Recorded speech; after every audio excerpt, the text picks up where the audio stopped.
I forgot. In the club. Recording in progress. Okay, good evening, everyone. It's September 26, 2024. I'd like to welcome everyone to the special meeting for part 2 of the Board of Finance Capital Planning Workshop. I'll call the meeting to order. And Mr. Penley, would you like to lead us in the Pledge of Allegiance? I pledge allegiance to the flag of the United States of America, to the republic for which it stands, stands, one nation, under God, indivisible, with liberty and justice.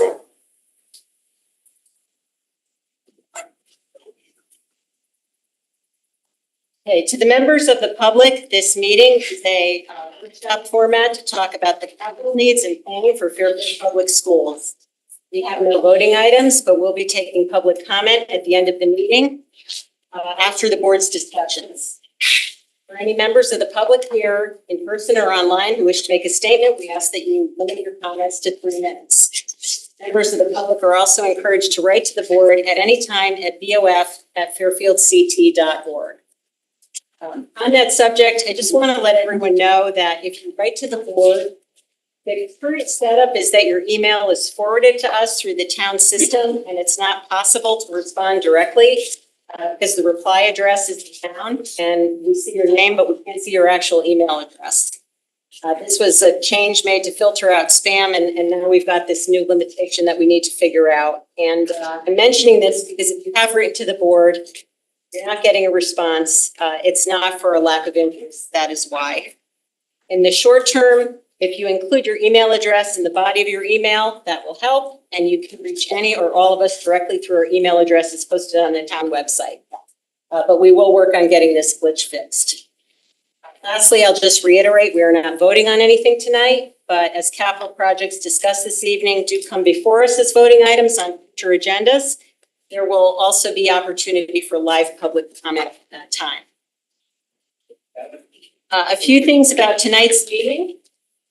Typically, this board reviews the capital plan and the debt waterfall for the town, including Fairfield Schools, public schools at one evening. This year, our meeting was scheduled on Tuesday, 2 nights ago, and there was a conflict with scheduled Board of Education meetings, so we elected to split this discussion over 2 nights, voting tonight to the Board of Ed. I want to thank my Board of Finance colleagues, the RTM members participating this evening, First Selectman Member, Selectman Vitale, Superintendent Testani, Board of Education members, and all members of the town and Fairfield Public Schools management teams that made themselves available for the discussion meeting. We are missing a couple of board members due to conflict, so they'll be able to catch up and get up to speed afterward. For the benefit of the public and others who were not here the other night, I want to quickly summarize some of the key issues and next steps that came out of part 1 of this session. On Tuesday, we had a high-level review of the town side 10-year capital plan, including the WPCA. We did not discuss the Board of Ed capital plan, but we reviewed the roll-up of all of the spending projections, including the BOE numbers. We had a lengthy discussion on the financial impact of the proposed projects on the town, including the impact on our future borrowing requirements and the debt service costs, meaning the future principal and interest payments resulting from that borrowing that would impact our annual budgets if the plan were adopted as presented. The First Selectman was careful to take us through the limitations of the plan. It is based on estimates that have varying degrees of uncertainty. It does include projects that are often dependent on factors outside the town's control, like permitting and other market forces, including the availability of qualified bidders. All of those things and more can significantly impact the timing and cost of projects. And unfortunately, our recent experience is that many of those factors have affected the town in the negative.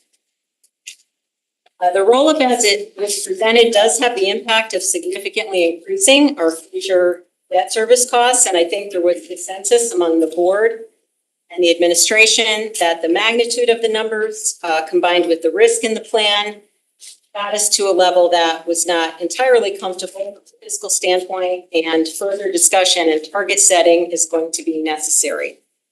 One fairly large open item is that as high as the numbers are in the plan, they are also dependent on the WCA absorbing about $70 million of bonding into its own budget over the near and medium term. And that is a large assumption that needs to be vetted with a long-term financial plan and the help of the town's financial advisor. So there's definitely some work to be done before we enter into major commitments.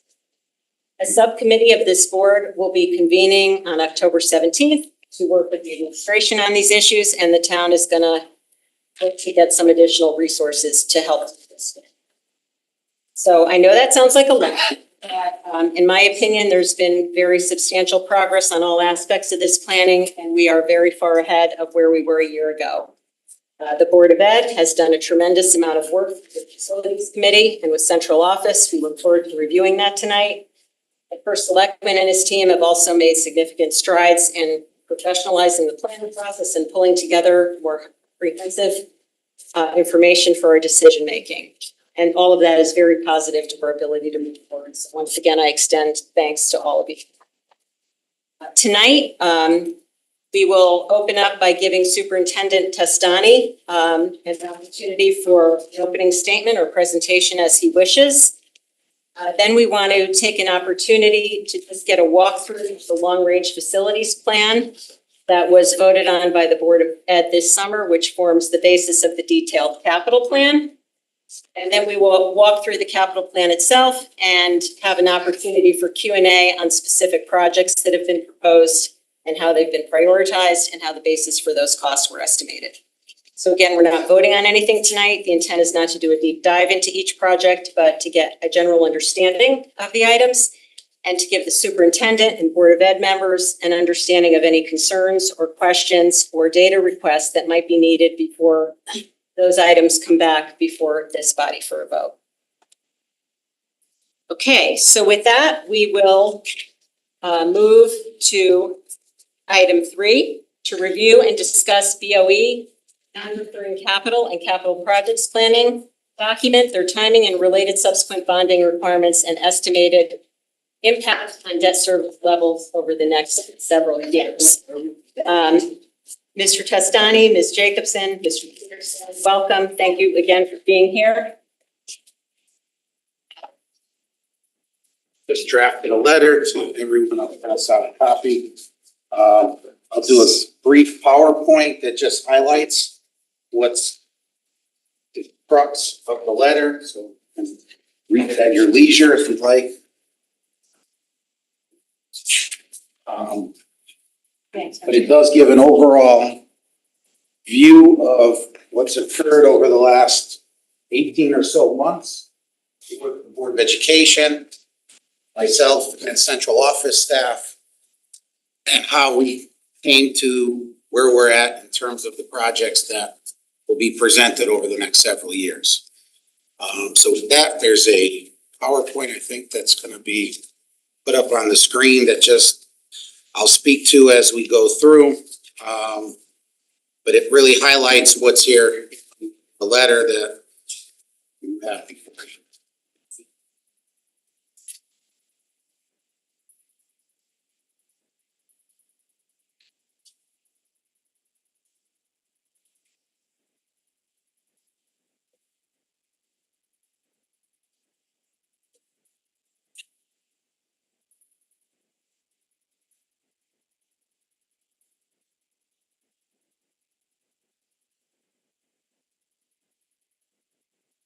Angela's is making a feature Who's got the laptop for this? in there. She's setting it up.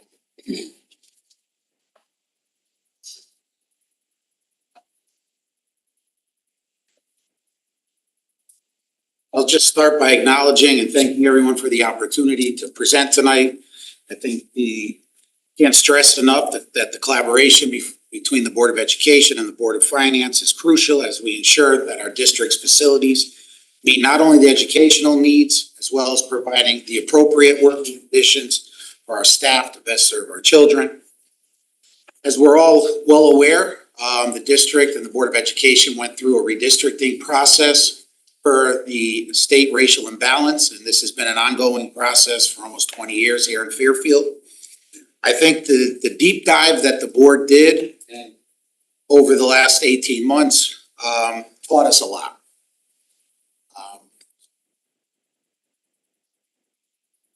We identified that there was an additional classroom space that is necessary to run our pre-K 5 programs throughout all 11 of our elementary schools. We also identified significant deficiencies in many of our buildings in terms of capacity and infrastructure. And it underscored our growing need for early childhood education spaces and specialized programs, which are crucial to supporting the diverse needs of our students. And it also highlights the priorities that the Board of Education has. Again, a healthy and safe environment for our students and staff, upgrades to the HVAC, air quality in our buildings, and the critical needs that we're starting to hemorrhage in our pre-K 5 programming and our specialized programming. I think we've talked enough over the budget process on how crucial it is in terms of cost avoidance for these specialized programs, the benefits they serve to our children by staying right here in our district with their peers, rather than trying to ship them off to out-of-district facilities.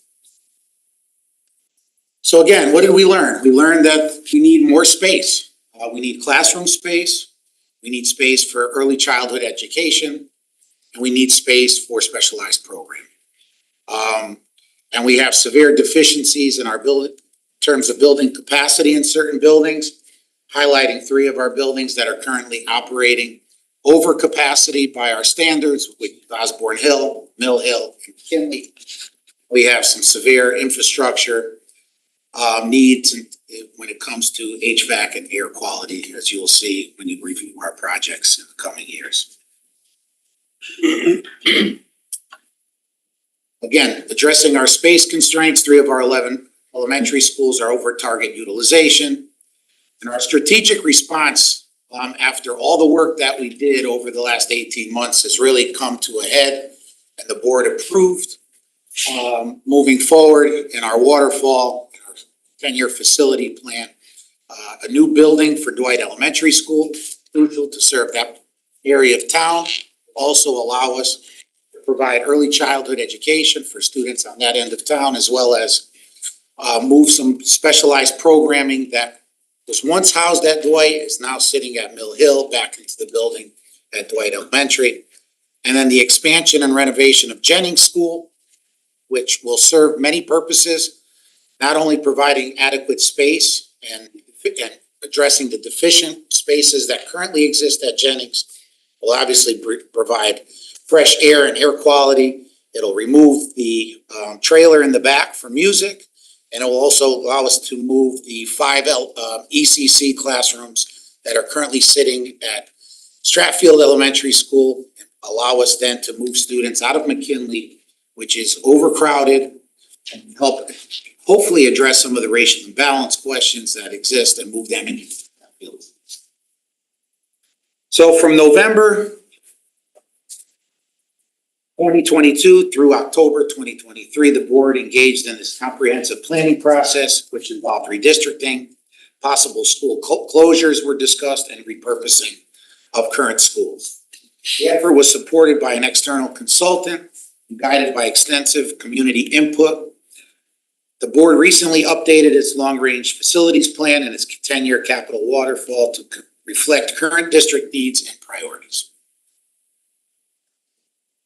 In September of 2023, the board completed a full inventory of all classroom spaces across the district, honing in on the 11 elementary schools. We collaborated closely with the executive director of special education and student services, our building principals, central office staff, and the analysis we identified at the end caused us to actually find that we need 28 full-size additional classrooms across various elementary schools.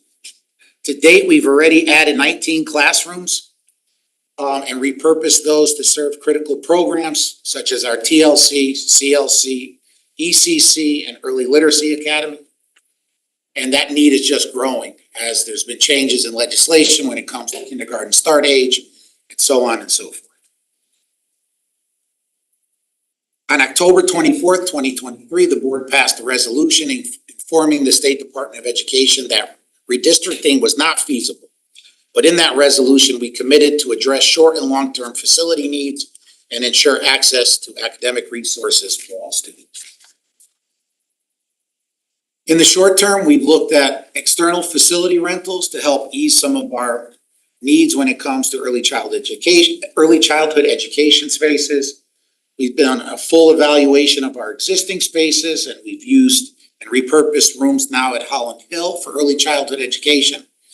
And we conducted a feasibility study for the Dwight ECC and Jennings ECC projects in collaboration with Silver Petrosel Associates. Where are we now? We currently sit before you with an updated 10-year capital waterfall, which includes not only the projects that we talked about, but a new turf field project over at Fairfield Ward High School, and significant funding to address the major needs we have, which HVAC and air quality in our schools. And you also have an updated long-term facilities plan that brings us current. The last plan, I believe, was almost 10 years old. Again, thank you for your commitment to Fairfield's educational future. Thank you for that introduction, Mr. Testani. I really appreciate it. And Mr. Walsh has a question. I just wanted to, I want to give you an opportunity to ask your questions and give any of the participants a chance to ask questions on this before we move on to we are gonna move on to the long-term facilities plan next. But if anyone has a question on this overall presentation, Jim, go ahead. Would we be able to get this presentation, hard copy, and supply it online so that people who are not at this meeting can see it? Normally, that's the normal process. Normally, we've gotten a copy here tonight while we were going through it. And I suggest going forward, anything that you prepare to put on the screen in the future at our desk so that we can take notes on it and go through it. Absolutely. So just that, we put this together quickly today, just so you had a visual. Everything that's there is detailed in that letter. So I will make, yes. Is there any, since I haven't had a chance to look at it. There's nothing in there that's not in the letter. There's more detail in the letter than what's on the screen. Okay. So everything you need is right there. Okay. In regards to more in the letter that's not here, since I haven't had a chance to see the letter since you handed it out like 4 minutes ago. What is extra that's in the letter that's not in the? More of what I spoke about rather than what's read on the screen. Okay. I filled in the blanks for you, but it's right there all in front of me. Okay. Okay. That's it. Okay. I have some general questions in regards to their waterfall and their projects before we get started on the assumptions. Got it. I'll understand them. Okay. Does anybody have any general questions on Mr. Testani's presentation? Mr. Ruggiero. You had mentioned, while you were presenting various sites where you have, and you filled the need for ECC classes. Just scanning the letter, I don't see that. I think you said there's some on Hotland Hill. So I'd like to know it only because as we're going through these projects, especially talking about Dwight and Jennings, and we're talking about using, I believe you said Dwight for some ECC and different things, or spreading it around. Love that big one today. So it doesn't, you don't need to give it to me now, but at least when we're going through it, like to understand where they are and how it will be shaped. sure. So right now we have Ward, we have Stratfield, and this year, because of the need we have, because of the change in legislation for the kindergarten start age, we opened 2 classrooms at Holland Hill. 2 at Holland Hill, Yes, and how many are at Ward and Stratfield? 5 at Stratfield and 6 at Ward, Is this all ECC related? all ECC. But just to clarify too, the both our long-term capital plan and the waterfall anticipate moving forward with 3-site ECC program. For years, we've run it just at 2 sites. But again, based on the size of the building or projections, that's not, I thought 3 sites would be more feasible going forward. 3 sites going forward. So it's historically been 2. You're having 3 now with this addition of Holland Hill, but you're gonna continue with 3 going forward with the plan. Plan is to grow it as more and more families will have a need for full day preschool. Change in age Students that historically would have entered kindergarten are now being held back an extra year, and we need to provide them with a full day program, a half day program. Wouldn't suffice any longer. It's been this structure for several years, but ECC has also been held at McKinley and going way back. McKinley, we've also had pre-K at Burr in previous years. We've also had. Ms. Jacobson, can you speak up? I can't Oh, hear. sorry. That's okay. I was just explaining that even going back further, McKinley had all, I remember when Dwight had it. Yeah, it had been at McKinley, They got rid of it. for many years it had also been at 3 sites as well before we moved to the 2 right now that we have, but McKinley, Bird, White, also at certain points in time in history had pre-K/ECCs. And moved around quite a bit. Thank you. Any other general questions? Mr. Walsh? Just Donna, you mentioned several times during your presentation that there are 3 schools that the words you used were over target utilization. And you, I think, specified those schools as being, correct me if I'm wrong, Osborne Hill, Mill Hill, and McKinley, correct? Correct. Okay. What are those current utilization rates for each of those schools? Either at 100 or slightly above 100%. They're all above 100%? At 100 or right above, slightly above. So Mill Hill None is of them slightly. are below. No, not right now.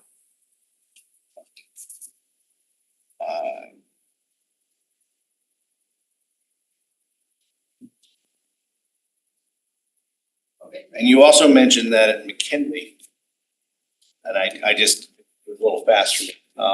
You said that somehow, I don't know if it's going to an ECC at another school, that could solve your racial imbalancing problem you've had for the last 20 years.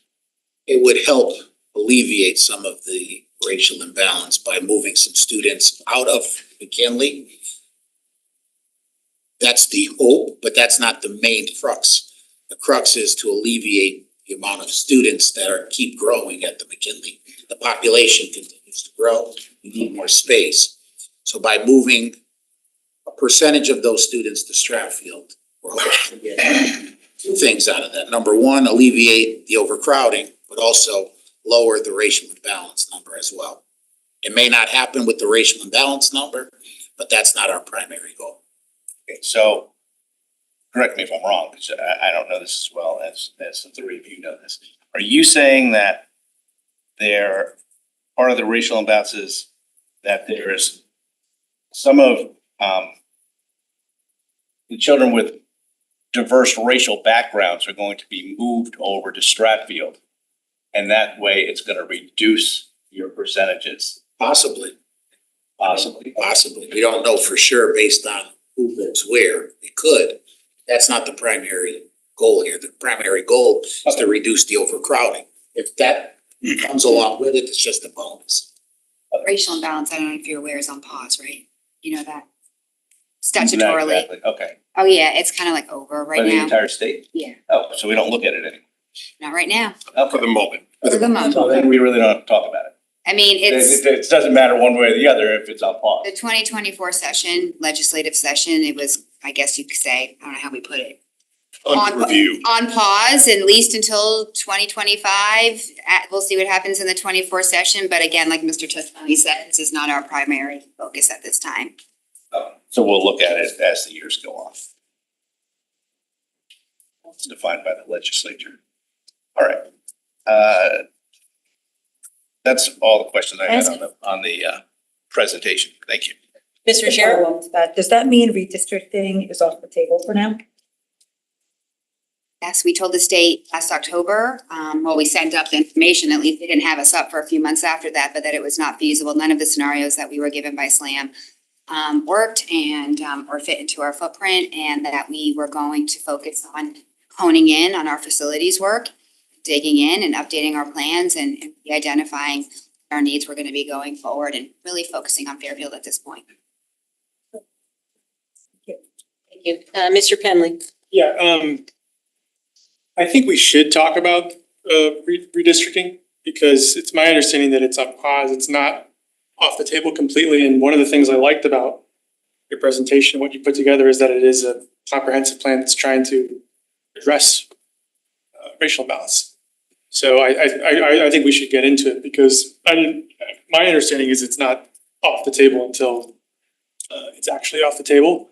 So to the extent that you've made this plan in light of potential racial imbalance laws, let's hear about it. And second thing I want to say is when Mr. Walsh was saying, okay, you're going to move people from McKinley of racially diverse backgrounds and then therefore solve an imbalance problem. But the move is going to be based on where people live. That's not accurate. Let me be very specific. We cannot redistrict somebody on the basis of, I understand. I just want to clear it up. Yeah. and that's not what we were ever intending to do. You're going to make space at Stratfield by moving the ECC, and then there's going to be people moving into McKinley. All right, that's it. Follow up on Mr. Penley's question though. Say there was never a racial imbalance law going on. That's not going to affect what you plan on doing, correct? So that's why we shouldn't even think about it. Correct. Okay, so I just want to get that off the table. It has nothing to do with anything. Correct. Okay. I thought it had something to do with something. I thought you It made a didn't presentation until- that it Well, had- you know, it was an early part of our, I don't know if you call it early part of our process, but it worked into our thinking about capital planning. And the redistricting mandate from the state, when we were talking about it, we were talking primarily about moving blocks of population from one place to another. It was not a construction plan. But the lessons that we learned during that about what our needs and deficiencies are has informed our discussions about, now we're talking about capital planning. And where do we need space and what can we do to address space needs? So there's What is the- sufficient at McKinley no matter what, right? So that's McKinley is full. okay. All right. Like Fair enough. 2023 was redistricting / racial imbalance, and 2024 was what we learned from that and digging in and honing and updating all of our plans. Okay. So Okay, you're thanks. you're leveraging that work to Yes. help here. And that, just to, I don't wanna go down a rabbit hole on this, but I think the pause from the legislature was to study the bill and determine if that was the right, Study got cut. the study got cut, so the study was not funded, okay. So, Pause. just paused, okay. All right. So, and not to, I said I wouldn't go down a rabbit hole, but if it were to resurface though, is it your belief that adding the additional classrooms that you're recommending here would give us the flexibility to, would that have, if we had added those classrooms before, would that have given the flexibility to actually accomplish a redistricting for racial imbalance if that were required?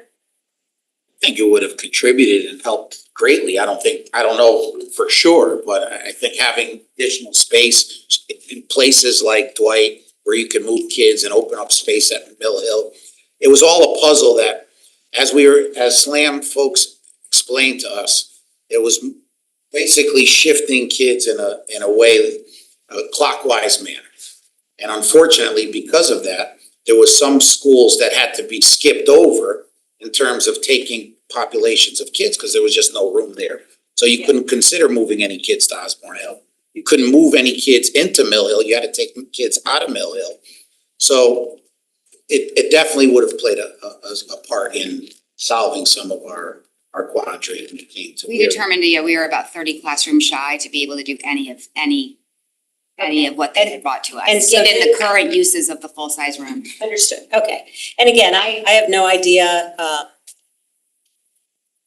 where the legislature is gonna go with this, but if, in the event that it did resurface, we wouldn't wanna be embarking on a very expensive set of capital renovations and find ourselves having to redistrict in a few years and not be able to accommodate that issue. So it sounds like even if it wouldn't be optimal, you'd be close with this additional space, and if you had that additional space, you wouldn't same place during your redistricting discussion. I Okay, certainly can't speak for them, but it's either just gonna go away permanently, yeah, or the calculation would need to change in a pretty significant way that you might be dealing with an entirely different set of data, right? Yeah. So hoping for the former, but we'll see. okay. And not to get too deep into what's to come, but some of the schools where we have space now are Jennings and Dwight.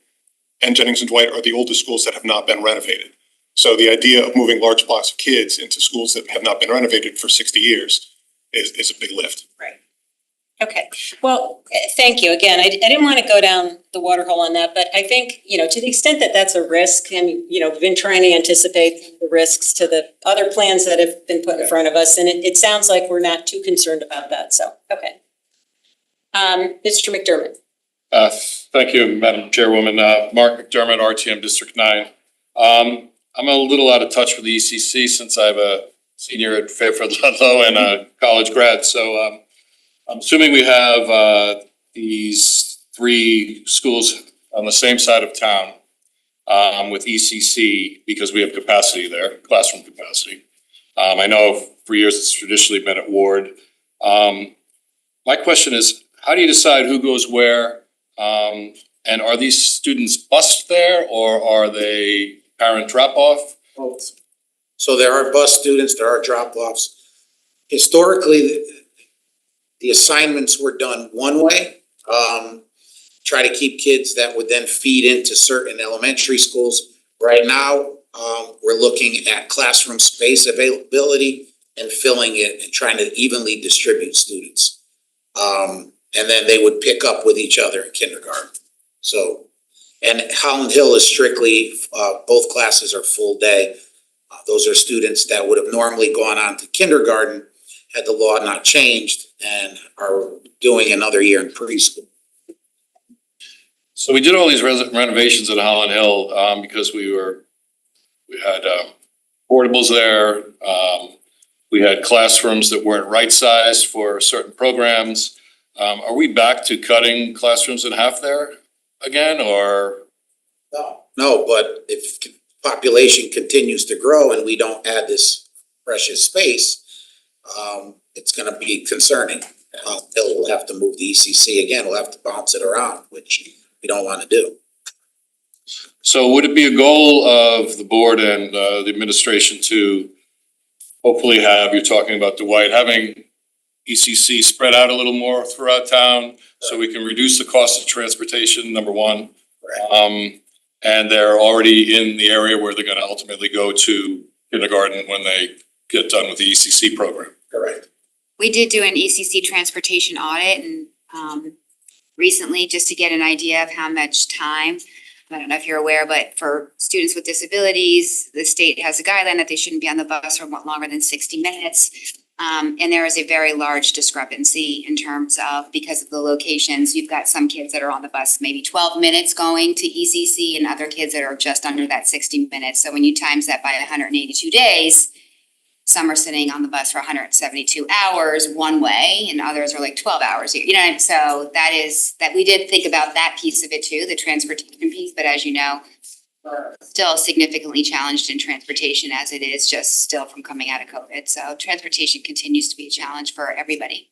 I mean, because if you live up, say, way up on Reading Road and you have a kid going to ECC, that's a pretty long bus ride to any one of these 3 schools for a, 5, 6-year-old kid, right? 3, 4. 3, 4. 3, 4. Yeah, that's, okay. That's tough. Yeah, thank you. Thank you, Mr. McDermott. Ms. Ruggiero. Just a question, further on that line of thinking, why is there only 3 locations? Because in the new plan, you're saying you're gonna have, like, one's Jennings and Dwight would be, if they were redone. You're still gonna have 3 locations. Why wouldn't you have one? Is it because of staffing? Like, why do you not just have one at each of the elementary schools?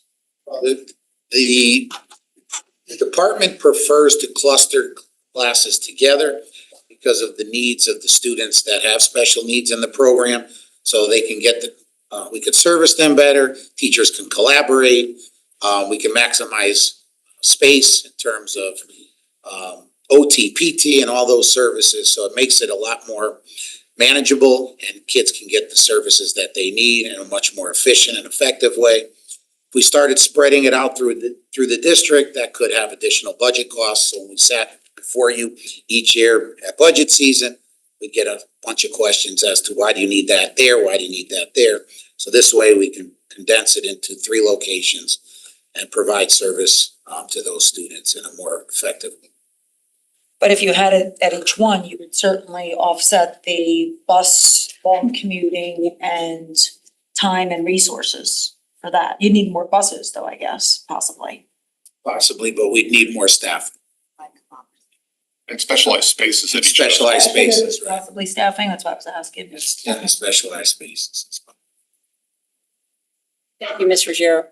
Any other general questions? Okay. Did you get a copy of, were we able to print copies of the facilities plan? Maybe just, I know a few of us have them on the laptop, but maybe just for Amy and Jim, so that they have them. And Angelus, I mean, yeah, the one in the backup, yeah. Not your.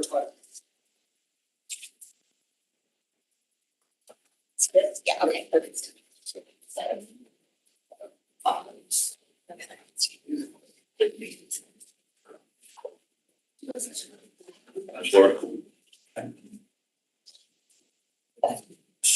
Or lunch.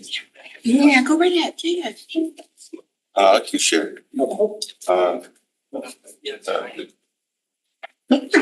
Bless you. Sure. Yeah. A roof, that's a roof. Okay. Yeah. Thank you, Angelus. So for the board and the participants, I thought it would be helpful, given that the Board of Education went through a process to update this long-term facilities plan for the first time in 10 years. And that, the work that was done here forms some of the basis for the capital plan that we're going to go through next. I thought it was important for our board to get an overview of the process that was conducted. And I don't, this is a lengthy document. I don't think we're going to page through the whole thing, but I did think that it would be helpful for either the chairwoman or Superintendent Castani to take the board through the guiding principles and perhaps just some of the enrollment numbers so that the board has a better understanding of what went in there. And then maybe any other highlights that you think are important for us to know. And we can just have a chance to get a quick overview of this and ask any questions before we dive into the detailed capital.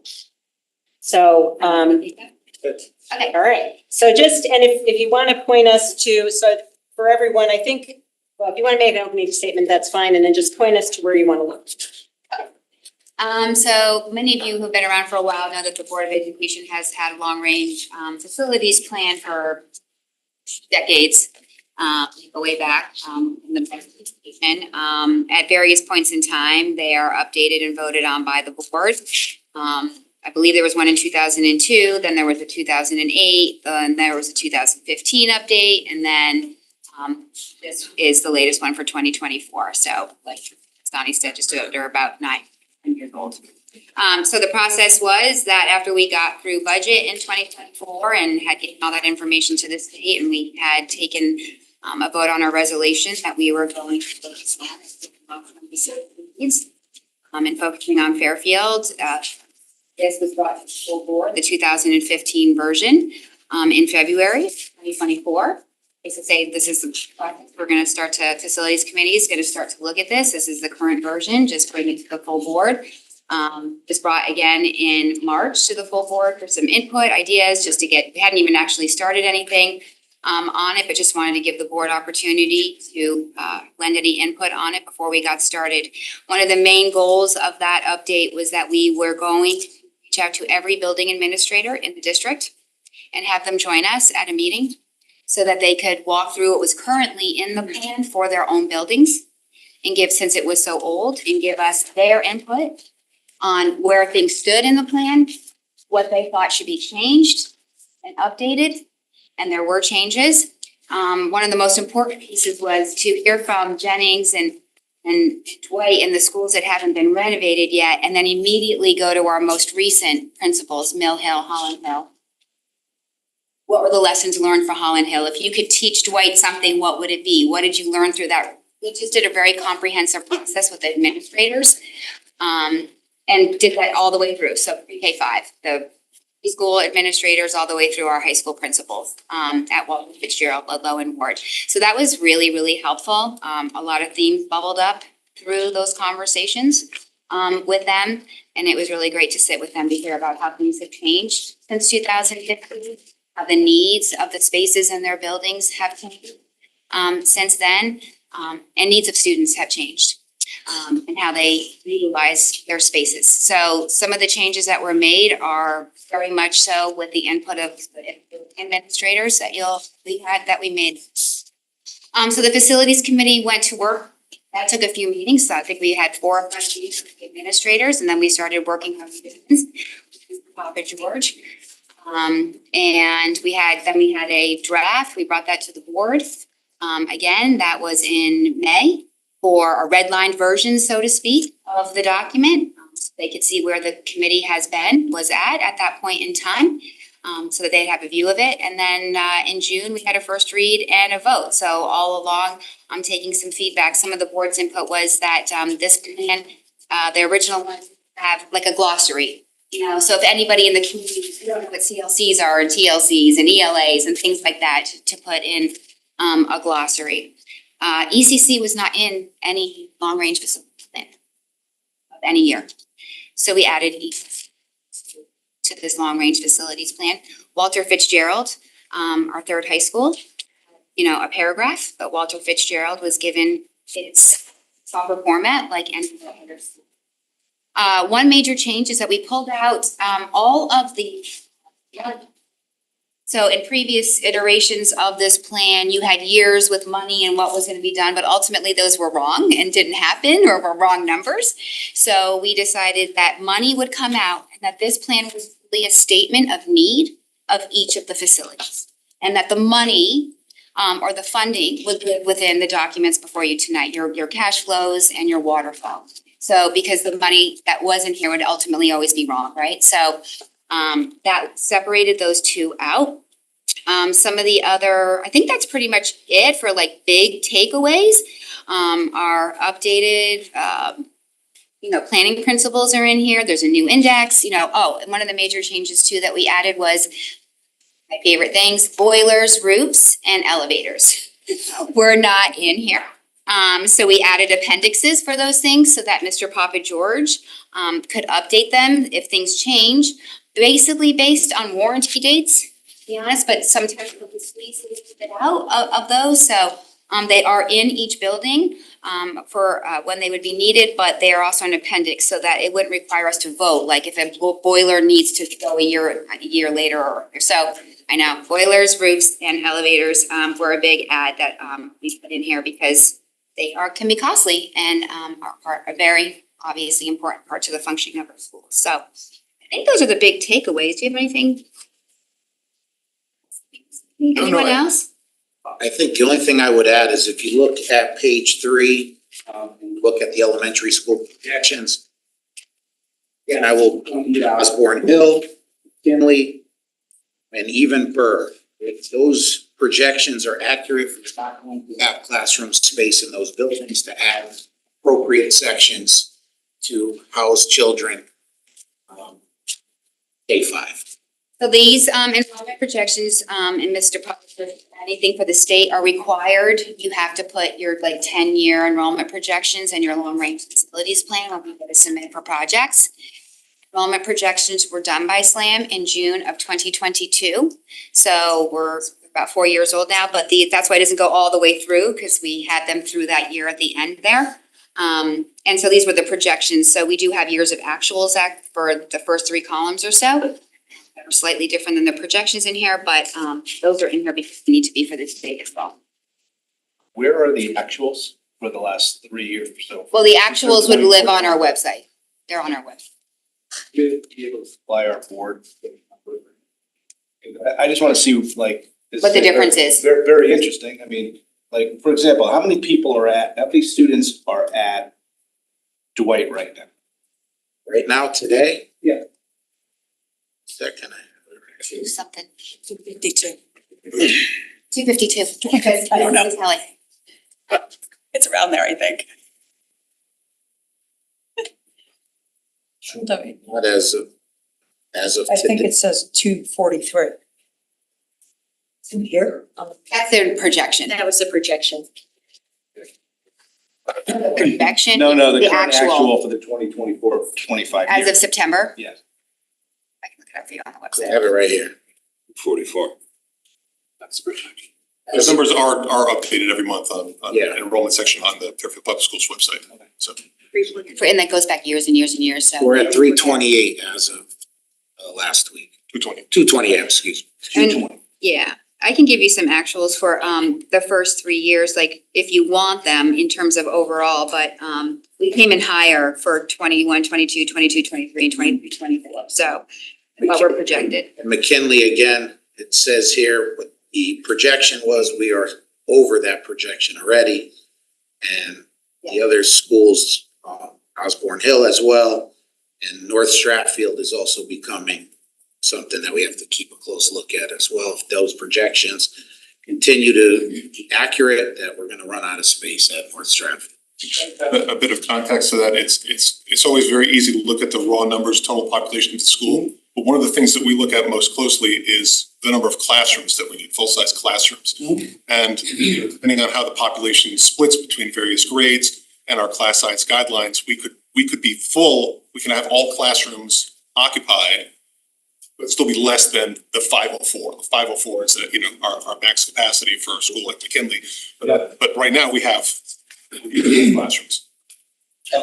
I guess my point is like that number specifically, like 28. The last 3 to 4 years, the last one was done in June of 22. It's already down off by 10. And then if that projection carries forward, where will that number be? So once you're now 4 years in, you're 10% off, negative, will it still continue to be more negative? We don't know. We but- don't know. But it's an interesting number to know as we go forward. So I think these projections are fine, but we have 4 years of data that I'd like to see if you could supply it to just each one of these schools. Thank you. Like the projection to the actual, the difference. Yes, exactly. Like Just elementary? I'd like to see it for everything. Yeah. Thank you. Thank you, Mr. Walsh. Ms. Ruggiero? So based on everything that you did as part of this comprehensive review, is all of the needs then they were assessed and that's what built the ask? Yeah. We went through, before redistricting even actually, a really comprehensive, discussion with our Director of Special Education and trying to get a really good handle on, because programs were just coming online, right? And we wanted to get an analysis done of like, okay, well, what's the current need, but what are you projecting out, right? In terms of the future need of these programs, because we wanted to give the consultant, you gotta account for these rooms if we're gonna know we're gonna need them. So that was a big lift in terms of being able to try to, really dig in and based on based on our trend lines, based on the early childhood, that's gonna filter up what classrooms and for what purposes are you going to need. So at that point, it was, the administration came back with 28, but the board included only 23 at that time. Do you feel like, based on what we're gonna see tonight, has there been, all of the security reviews with everything that went on last week, Westport and Bridgeport? Do we feel like we're covered from a security perspective? I mean, we have projects that are currently in the works, but I think overall, this is a safe school district between our facilities and our collaboration with Fairfield Police Department. Decisions were made here in Fairfield and they weren't made in a vacuum. We were on the phone at 6 o'clock in the morning discussing what was happening in our neighboring communities. And I think we did a great job in our response. I think you do too. Thank you. And we'll continue to do that. I think this is a multifaceted situation that when things like this occur, it's not just about one thing that protects schools. It's a lot of things that creates an environment that's safe to send kids to school. And I think we've got that covered. And we will have that covered in our new buildings and our new projects as well. But I think the relationship and the collaboration that we have between our schools, our administration, and our police department is top notch. So when it said, I didn't look through this whole book, obviously, I'm just getting it, but I do see that it says like security system, it seems like it's been evaluated, there's asks in there to upgrade, so that's gonna be somewhere in this ask, I'm assuming. We don't usually get into too much detail Yeah. on what that involves, Yeah, you don't but, wanna also share it, keep it yeah, confidential. but, are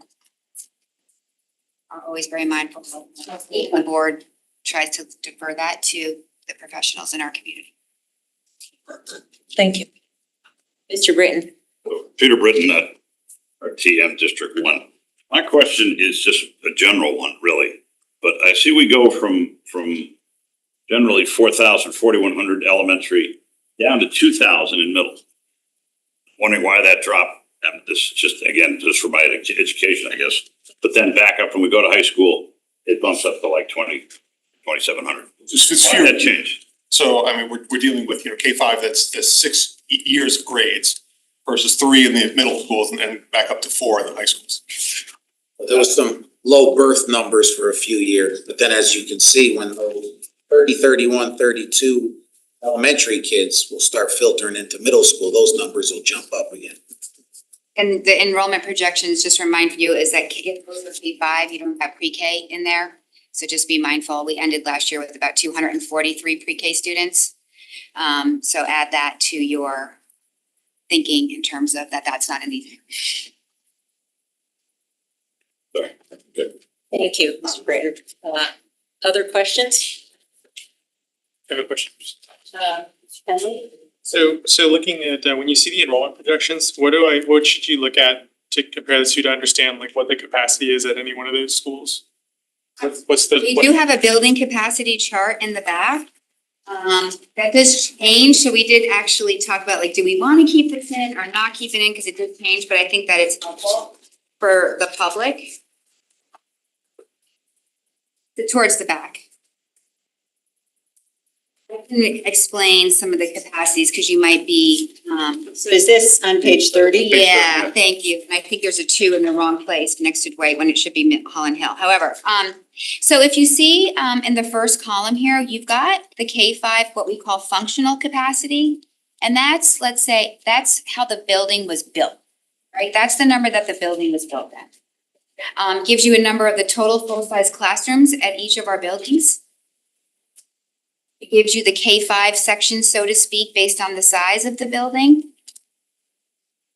But really what we look at is all the way over on the second to the left column is the operational capacity, and I can explain what the difference is. Functional capacity, again, is how it was built. But when we talk about operational capacity, we deduct space from the programming in the building. For Fairfield, we use 21 for every, that's our average class size, basically. So let's say Burr, it's a 504 building. You take a classroom away for a CLC, it's now a 483 building.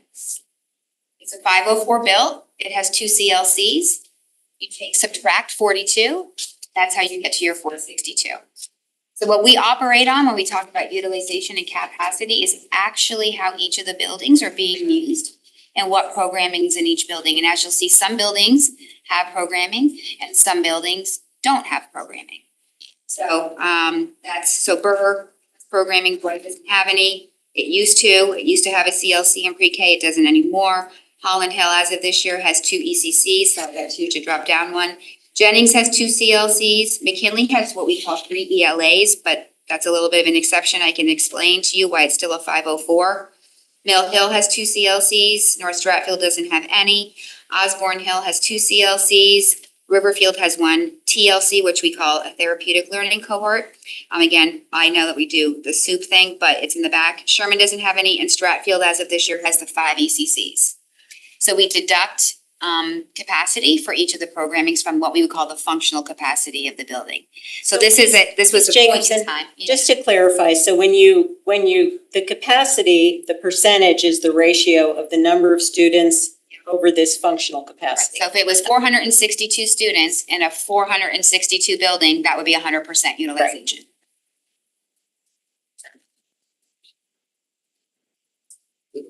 Mr. Walsh? Does that mean that in the future, we build a new elementary school.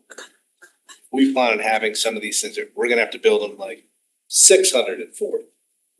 Because you might put 2 CLCs there and another TLC. Well, I think I'm gonna piggyback on Mr. Peterson's previous point. We specifically have 2 schools that are due their renovations. But because they are smaller in size now, we actually don't have to do that. We can still renovate those buildings and put specialized programming there and the ECCs, or whatever it might, and ECC if that's what goes there, without doing so. If you were to do that at a building that's really high capacity right now or already really big, we'd have to start getting into like core. Like, does the gym need to be bigger? Does the lunchroom need to be bigger? Do we need to add a second gym? Like it's more of a middle school size. With these buildings, you don't have to do that. But it's a good question because somewhere else that might be the case. But I'd also add that I think what we've been doing for years is, when these schools were built, it was largely K-5 classrooms. None or few small spaces for individualized instruction and special programming. As we've been going forward with our renovations for years, we've been adding those small spaces for specialized needs. And, schools like McKinley and Holland Hill and Mill Hill already have some of those that we've added through renovations or rebuilds. So that's something that we'll be contemplating going forward, and you'll see that in our list of needs for each school. Some schools are well provisioned with small spaces, but some are not. And looking forward, that's going to be a priority, when we come up with construction plans. Yeah, we're gonna change the ed specs too. And that's a reflection of the kind of standard of care evolving since we were kids. Have you thought about doing one building CLC? So that you get all that specialized care at one location, you get all that PT, occupational therapy, and all that stuff. Violates FAPE and LEA. Every child is entitled to a free and appropriate public education and in the least restrictive environment. So you cannot put kids all in one building that have specialized needs. They don't have access then to non-disabled peers. But they least restrictive environment, that's So if you take that to its fullest thing, then we should have one classroom at almost every school. Because that's really the least restrictive. Then they would really be in their neighborhood school. yeah, but the problem, Neighborhood school. the problem is you don't get and the, least restrictive. right, but you still wanna maintain a continuum of services within the building so that kids, as they get older, don't bounce school to school. There are still special education students in all of our buildings. Yeah. The special ed programs is just a more intensive support form and they're part of their homeroom. They do have opportunities during the day to be with their typical peers, whether it be gym or lunch and things like that. So just to be clear, all special needs kids are not in special programming. They could be in the generalized classroom as well and are on an everyday basis. So these are just more intensively supported. Mrs. Vitale wanted to ask a question, sorry. And then I can just add to that, even though there is a CLC, those students may not be spending the entire day in that classroom. The goal would be for them to capacity and skills to be in general education classroom with their peers. The goal is for children with disabilities to spend 80% of their day in a more inclusive environment and not separated. So a school with just children with special needs would be against, as Mr. Testani said, really against the law to some extent, and guarantee you will have a line full of parents basically telling you such, and probably the lawyers right next to them. Understand that it seems to make, for efficiencies and consolidating services, but that's just not the nature of education right now, and doesn't necessarily produce the best outcomes for children. Based on where the CLC program has gone over the last number of years, do you see that program expanding? Yes. Okay. So it's going to expand past this need, correct? We have 8 CLCs right now, classroom. How long till you think, you must do projections on that as well. How long do you think before we have 10 or 12 classrooms? Could be in the next 5 to 8 years. So are we planning for that? It's just another reason. It's like almost like there should be two at every school. And we don't use them. We don't use them. You always find another program to put in them because of changing legislative requirements, as you say. But why wouldn't they be planned for now? We did plan for future growth in terms of the programming when we did the redistricting plans. There was 2 additional CLCs on top of the ones that we currently had. One did online last year at Jennings, so one of those, there is another one. Whether that grows beyond that, we are also to our superintendent and the superintendents in the past that we do. This one does expect for this to be filled before opening the classroom or hiring more staff. So at the time, that's what we told the needed, so there is future growth there, and also for the TLC as well, which is somewhat different than the CLC. But we do have about 4 classrooms built into our thinking that have yet to come online yet, and we'll see what goes on. If you're ever gonna see growth to the extent that you're gonna need, unless the whole district's population grows to 15,000 students. Prevalent rate right now is around 20%. I don't think you're gonna see that change much given the population of students here in Fairfield, but unless you see a boom like that, where we have 15,000 students in the district or 14,000, but then again, if that's the case, CLC is not going to be your problem. You're gonna have a ton of other problems. Yeah, but 10, 12 years ago, superintendents were sat in your exact same seat. Were telling us that the CLC, I think it was awarded at that point in time. It's gonna be sufficient for a law for. ECC was That was the ECC, was that the? ECC was at award, yes. Okay. I mean, years ago, we sent more kids out of district. That was just the nature of the beast, but we've realized and learned over time that that's not the best for kids. And, you know, my advocacy has been and will continue to be at the state to start rewarding school districts like Fairfield who serve children well in district. Right now, most of the argument that people make is that they want more of a reimbursement from the state for the kids that get sent out of district. And I think the philosophy should be reversed. We should be advocating for places like Fairfield that build good programs in district for funding and not be rewarded for not being able to provide good programming and sending kids out. And just to follow up for the ECC, while it was at Ward, to Ms. Jacobson's point, we also had preschools in other elementary schools. Over time, as we learn more about special education, the need for inclusivity of wanting those children with disabilities, that it is shown that they are more successful when they are in an integrated classroom. So I think it was 2018, we merged those separate pre-K, traditional pre-K classrooms. All of our 3-year-olds and up were one population and divided between the ECC. So it wasn't, the ECC is for all children. It's not just children with disabilities.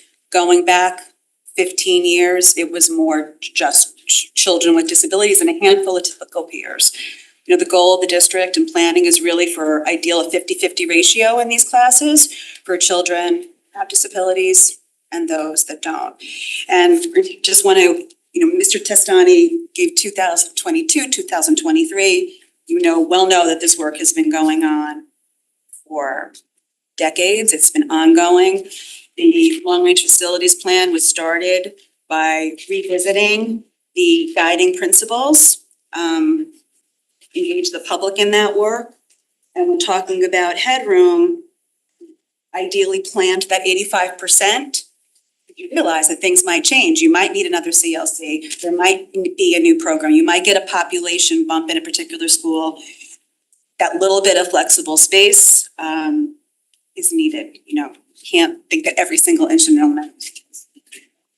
So we ideally that 85, and as you've seen, we've used it. We've used it up in some schools with just population bumps and specialist programs. And 3 of our schools now are over 100. Now they're significantly less, like Dwight, it's built to 378. And there's 228 students there, is that the number we got tonight? Well, and that, I think we'll have to, this is personal, we'll have to see a little bit how it plays out with the kindergarten. Not everybody, change in legislation, some children that might have gone to kindergarten with that 4-year-old, September to December. They not going to go this year, but some parents just might be keeping their kids home. So we might see a bump next year for the kindergarten class, possibly. Didn't see a major decrease this year because of that. In kindergarten? Yeah. Kindergarten at Dwight. Not really. Well, Same number of kindergarten this year, classrooms, last year they took us. Classrooms, I mean, they're not like not filled, right? They're normal. I don't know what the individual class sizes are. kindergarten in general, so I think that what I understand, you did think maybe we're gonna see a really low kindergarten this year, artificially low, because so many people would choose to stay in pre-K. So, and of course, we can't predict what that was going to be, but Mr. Mancusi was trying very hard to reach out to people and see what they were gonna do so we could plan well. But we ended up with, 39 more preschool students this year than we did last year, but our kindergarten is pretty flat. So we did not see, which is actually an interesting trend. Is that would imply there's just more students in the district. Right. And you could probably get to the answer if based on the ages of the students. Okay. And Mr. Testani was pretty flexible this year with everyone. Every district was left to its own devices, like do what you want kind of a thing, go or stay. Next year, there's gonna be a little bit different process in place, but About 50% of the kids, parents chose to keep them in preschool for an extra year, 50% chose to send them to kindergarten. Surprising. Yeah, it was a split, which was interesting, and there was parents that were back and forth all year up until literally the day school started making a decision. But even with all of that, there's still one kindergarten section more this year than we had as of today, so. And I think that the persistency ratio, we don't know, you can get an idea when the demographers are doing the planning by looking at kids that are born in Fairfield. We're gonna assume that a certain percentage of them are gonna start kindergarten. It's harder to get that number of People are moving in. people who are moving in. And we're still only a few years past the influx of new residents. So those kindergarten numbers, I think, might be hard to predict. So we get a little bit further past the influx of new residents. That's why I said we're at one kindergarten section higher than we ended last year, with about 60 some odd students staying back in preschool for an extra year. So that tells you where that projection going out is starting now. We talked about the POCD at Board of Selectmen as we have new housing coming online, apartments that might be 2 bedrooms. You might be able to fit a 5-year-old in there, might be livable, for some families where years ago, I think that starter home might have been our generation of, you start your family, you think about getting a house. I think that that's changing a little bit for this next generation. More families might be just starting and having 1 or 2 kids and staying, and as the housing diversifies in town and the availability of affordable housing may not be the same inventory as it was in Fairfield to go. Well, I mean, I'm still seeing down in my area, kind of the beach area, but still another cape was torn down by 2 older people. That'll have 2 to 3 kids in it. My neighbor across the street passed finally at 102. Those people came in with 2 and are planning on having 2 more. So that's gonna continue. It's a lot to say. So it's, guess we'll all see how where it goes. Okay, thank you. Thank you. Mr. Gerber? Mr. Testani or Jan, he used to, at the table, I don't know how recently, but definitely some years ago, used to use a benchmark of 80% capacity. 85. or 85, but have we dropped that now? The goal. Like now you're using operational capacity, which makes more sense, so can we drop? the No, I mean, well, no, I mean, operational, it's still that, when we did redistricting, we did stretch that a little bit, knowing that we were building in so much programming, so really we want buildings to be 85, but no more than 90% of the operational capacity. Operational. And I may have missed this, but could you explain why the ECC levels have dropped this year versus last year? The ECC levels. Well, the number of students, did you have like two? Increased.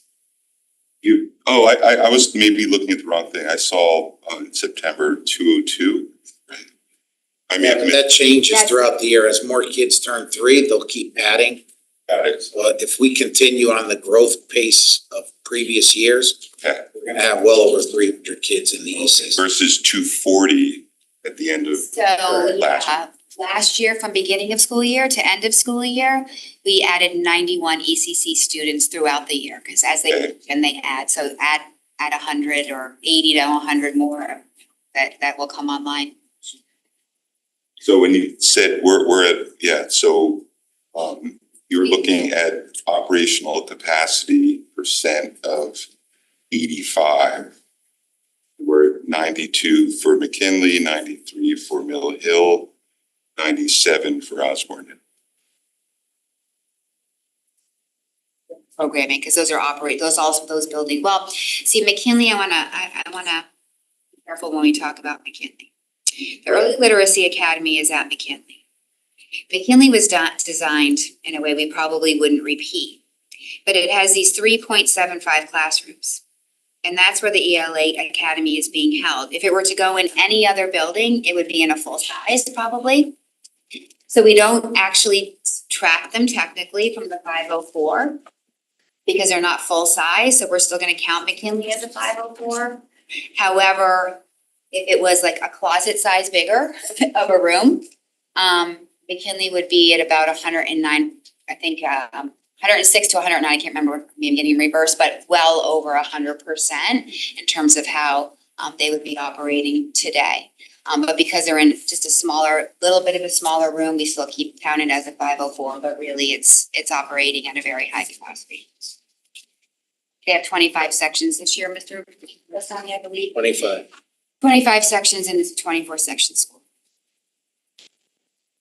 So if the target is 85 of operational capacity, Henley is different because of additional. Just want to explain that on paper, it's where you're saying, but in my mind, I want to count that a little bit differently, but I don't technically.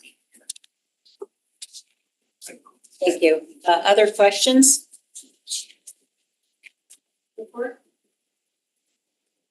Okay, I know we dove into we have a bunch of finance people here, so we dove right into the enrollment page. But is there anything that you want to highlight in terms of the facilities planning principles? Or, given that I think this backup went out yesterday, I'm not sure all the board members got to read the entire document. Maybe just talk through how the document's structured and what they can look for and where it is in here. That might be helpful. Sure. It didn't actually change structure wise too much, other than the main structure that we pulled out the money. So from previous iterations, that was a big cut down in what was a much larger document. So yeah, we start with our planning principles, which these have been around, and I think they were first adopted I'm not sure if even before, but in 2010. Were first adopted by previous boards. We're grateful to them for the Perry era of things. Where they really looked at like what are our overarching planning principles? So these are good to understand if you're not familiar with them in terms of how we think about our facilities and our ideals and our goals. So core facilities, obviously, you want to keep up with your core facilities and not just adding classrooms without addressing the cores, right? Like your cafeterias, your libraries, your gyms, class size. We obviously have our class size guidelines that we want to keep within. Providing the dedicated specialized curriculum. So you're all familiar with things like art and music and having dedicated rooms for those, but also our specialized services, OT, et cetera. Looking to really plan long-term to peak. And so we were looking during redistricting, we actually were doing projections for each of the scenarios for the year of implementation, but then also at peak, which is how we figured out how we were so short and deficient in the classroom. So we did both. Stability, of course, people don't want to be moved around every couple of years, or really at all, to be quite honest, but, for a lot of people, but yes, strive to just provide stability in our district that people can plan for their families and just for our district. Headroom, Mr. Gerber brought that up. We do plan to the 85% capacity as an ideal industry standard. That's been around in Fairfield for as long as I've known. Adding space where students are, supporting neighborhood elementary schools. That's a strong commitment in Fairfield, and people are very tied to their neighborhood schools. And neighborhood schools is a pillar of our community here in Fairfield, and I believe what makes us a very attractive district to come to. We are almost done with portables in Fairfield. We're not quite there, but for those who might be newer, there was a point in time when Fairfield had to rely on over 60 portables to service our district. And as things have been renovated, we've been able to get rid of our portables, but I felt that it was important to keep this in here as a reminder to future generations, or until this ever gets done again, where we were with portables, and that we don't want to ever return there. Commitment to providing a safe and secure, healthy environment. Obviously, this is important to not only our students and our staff and families, to make sure that we are providing safe, healthy learning environments for everyone in our buildings. And then we added a new one around sustainability and just being conscious of how we're using efficiencies, replacing things that are high efficiency systems in place, trying to be carbon conscious, and just making sure that we're conscious about our green initiatives wherever we can do so. So a sustainability component was put in here on that update. The rest of it is how it has always been. You just go building by building. It gives you some really good information in terms of like, when was it actually built? What is the current status, or what might be going on at this building if there's something going on at it. It gives you deficiencies of each building of what is needed there that it doesn't currently have. Some themes really did bubble up when we talked to our staff. I think I mentioned a few of them, but just education has changed quite a lot since 2015, and just how they're using their spaces. So a lot of principals kind of said, get rid of a lot of the 0.5s and give us like a 0.5 or a 1.0 where I could put 3 people in instead, right? A lot of littler spaces, although recognizing that small spaces are always going to be needed for especially 3 things: speech, social worker, and psych. Always are going to need to have that one-on-one space. But otherwise, moving more to a small group model where they can have 3 or 4 chairs in a room and do more small group work, and also just the larger spaces that Mr. Testani and Mr. Peterson have mentioned, where you can put 3 different teachers in and can rotate and multi-purpose. If you're ever interested in the inventory that we've done, you'll see how our principals are multi-purposing every space that they can. One day it's a gifted room, one day it's a Spanish room. One day we've got the math specialist in there, and then we've got the language arts. So really making use of that. Like I said, we added the boilers, roofs, and whatnot. So you can look at each building as you wish. And then we get into our appendixes, and then, the glossary to give everyone. So that's pretty much the structure. Just, can I just ask one question and then, sorry, Mr. McDermott, but where you have the various deficiencies listed of the building, are you just, to what extent are these directly contemplated in the capital plan? Or do you just assume that ultimately when there's renovations, these will be addressed? So there's nothing, it's just to keep track of what? Okay, that's what I thought. Obviously, not everything in this book is on the capital right now, right? So- But it's to keep, and Mr. George could probably talk better about that. So he does update this on a regular. So as time goes on and this continues to be revised, other deficiencies / needs will arise. You've got inventory, and then eventually when this building is up for renovation, those things can be. Yeah, so in the 2015, Mill Hill still needed its renovation, and now you look at Mill Hill and there's like nothing under it, same with like Holland Hill. So before they had long lists, Yeah. So, Okay, thank you. Mr. McDermott? Thank you, Madam Chairwoman. Mark McDermott, RTM District 9. Sorry, Jen, I was gonna interrupt you, but you never came up for a breath. Back to the principles, item number 10, sustainability. Are we looking at any of our schools to put any more solar anywhere? Are there any of our schools that I didn't really get through the entire project list, but, and I don't know if it's in there or not, but are we looking to add solar to any of our roofs or parking lots or? Solar is not on our long-term facilities plan, but it is always something we're looking at to increase where we can. We don't normally put it on the long-term facilities plan because the type of programs we use don't usually cost capital fund to do it. Gowns or other fundings to make those happen. So that's why they're not on the long-term facilities plan, but we continue to look at it. But if you have some that are on the horizon, shouldn't they be somewhere in here if looking at that? it wouldn't go in here, it would. Somewhere, I know we're not spending the capital, but it's still something that's part of your. That might come as part of the ed specs or the building committee and things like that, right? So there's more documents to come on these. But yeah, I don't know if they would live in here as a deficiency statement, you know what I mean? For the buildings that don't have it, Yeah, I mean, all that said, there are a lot of roofs with installations already. yeah. Yeah, I know, I just was curious if there are more we're looking to add within the next 5 years, 5 to 10 years, whatever, we're looking at 10 years right now, but. Thank you, Mr. McDermott. Mr. Stark? I'm just trying to understand, if I walk into a school that's at 85% capacity versus one that it's at 100% of capacity, what would seem different? Where would the people be? Or not be? There'd be a lot more shared space. So for example, if you go into Jennings, they'll go into a room and 3 special education teachers will share a room. And there'll be some sort of dividers up and they'll work simultaneously with their different groups of students possibly at any given time. You'll see music lessons on the stage rather than in the music room because that room's been repurposed for a classroom for an extra section. So capacity numbers are overstated in a sense, right? But in the back page here, I mean, overstated. theoretically, they're overstated. The schools really can't fit that many people. How are the capacity numbers arrived at in the first place? I guess is the best question.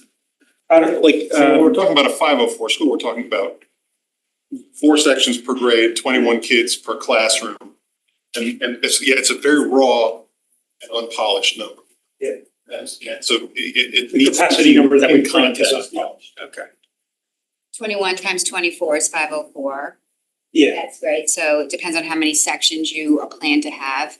Some of our buildings are 4 sections or 3. So just depends. And then there's been some buildings like, Hill was built to a 441, Sherman was built to a 462. So it's just a matter of what number of K-5 general education sections that the building was built to. Okay. That's helpful. Thank you. Sure. Thank you, Mr. Stark. Mr. Penley? I also have just a clarification for the capacity. Sorry if this was repeated when you were talking about working with 85%, but if I'm looking at page 30. 30? Yeah, so where it's looking at the appendix for capacity. Sure. So if you're not just taking like for example, Mill Hill, and you're not just to divide the operational capacity by the functional capacity to get that's ultimately what we look at, right? That ratio?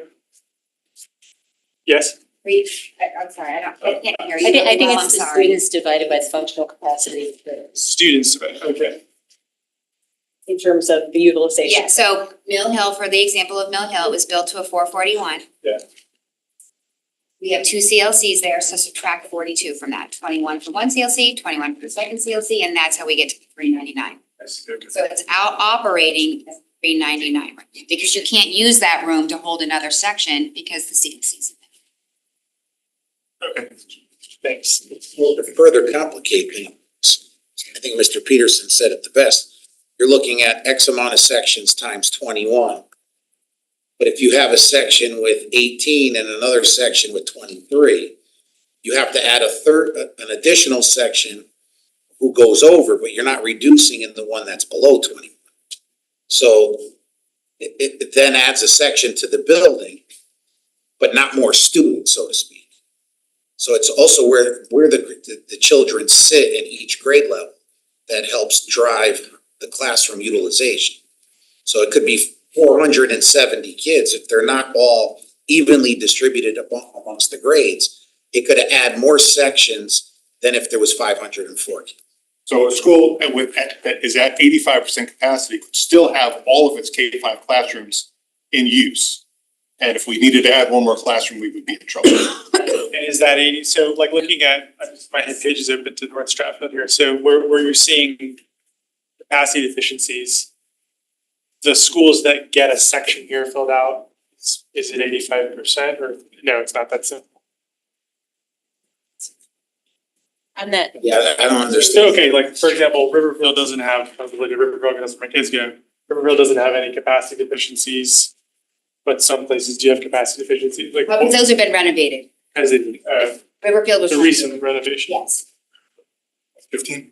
2015, 16. Mr. Walsh? So your capacity number of 21, there's no flexibility in there. It's 22 students.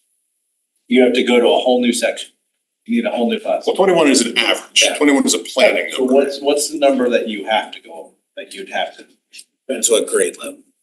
So like you said 23, you wouldn't need to go over that, right? Did you? No, but then if there's 23 in all three third grades. And then a 24th, other child enters third grade. Example. Yeah, McKinley School. We have to add a section. Goes over, So it goes to 24. Just at McKinley. just at McKinley. In other schools, if we're at 25 in fifth grade and it goes to 26, we open a section.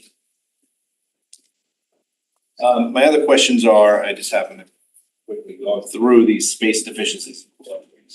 Under Sherman Elementary School, it says space portable temporary classroom.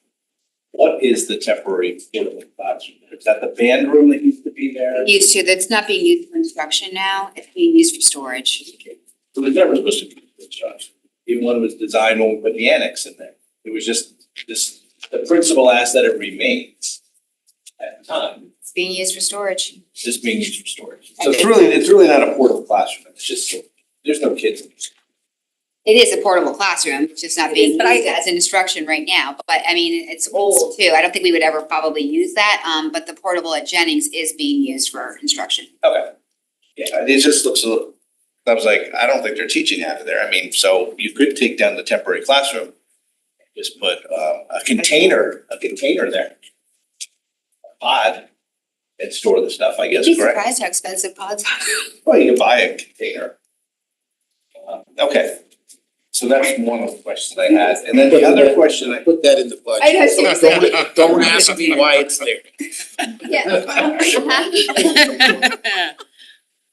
Then, on the appendixes, some of them are new, so for the first time, you have this roof replacement waterfall, and then you have the boiler replacement waterfall.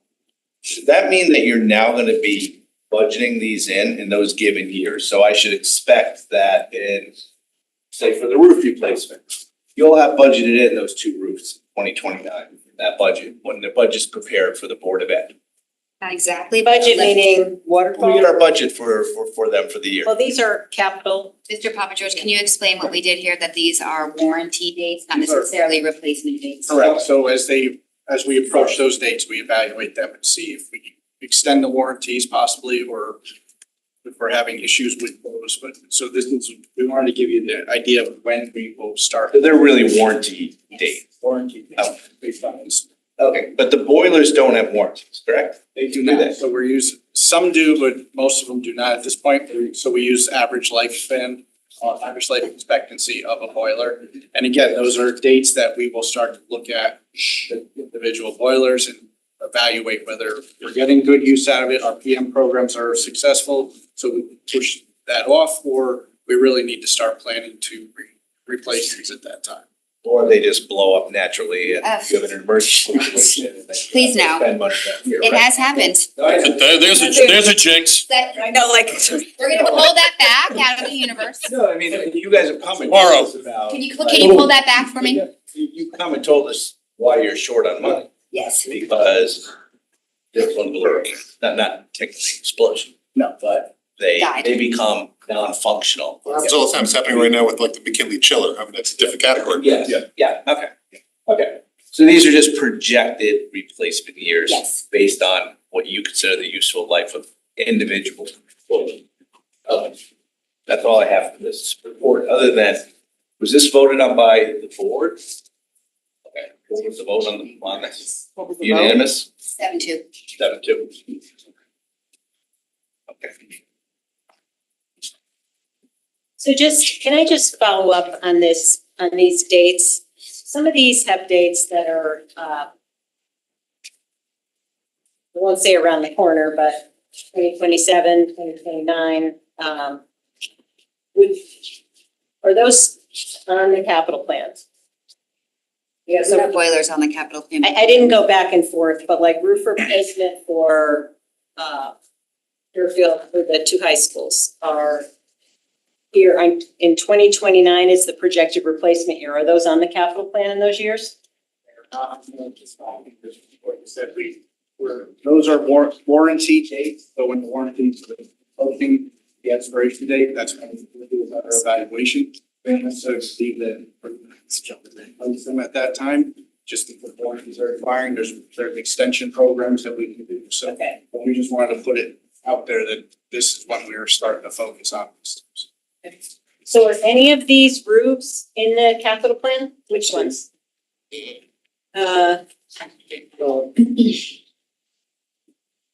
guess it's just the two high schools are the only ones. So there's no more roofs in the capital plan, right? Because I see 2029, you're saying those two aren't in there and the rest are more than 10 years out. Yep. So we're done with roofs for a while. Wait, I think McKinley, Stratfield, each. They're on for this. They're on for this year. Oh, I'm sorry, this goes in order of school type, so it's not by year. We have some on for this year. Yeah, gotcha, okay. This isn't sorted by replacement year, it's sorted by, okay. I missed those, got it. Okay, thank you. Some are, yes, some are not, so we'll figure that out. All right, any other questions on this document? Yes, does this document roll into this? Or is it separate? No, our capital, well, in partly it would, yeah, but because Dwight and Bennings are in here, but we also have our capital what I think we're talking about tonight is our capital non-recurring and our capital projects for 25, 26 as well. This is totally different. So this was voted on 7-2. Everybody vote on this and where the waterfall We on this. didn't have that. Okay. We voted on our waterfall. That's the same information. It's the same information though. Displayed differently. Yeah, that's the waterfall that was voted on, same data, but the town put that in a format that's the same as the town's format, so you can see the roll up, but there's no differences.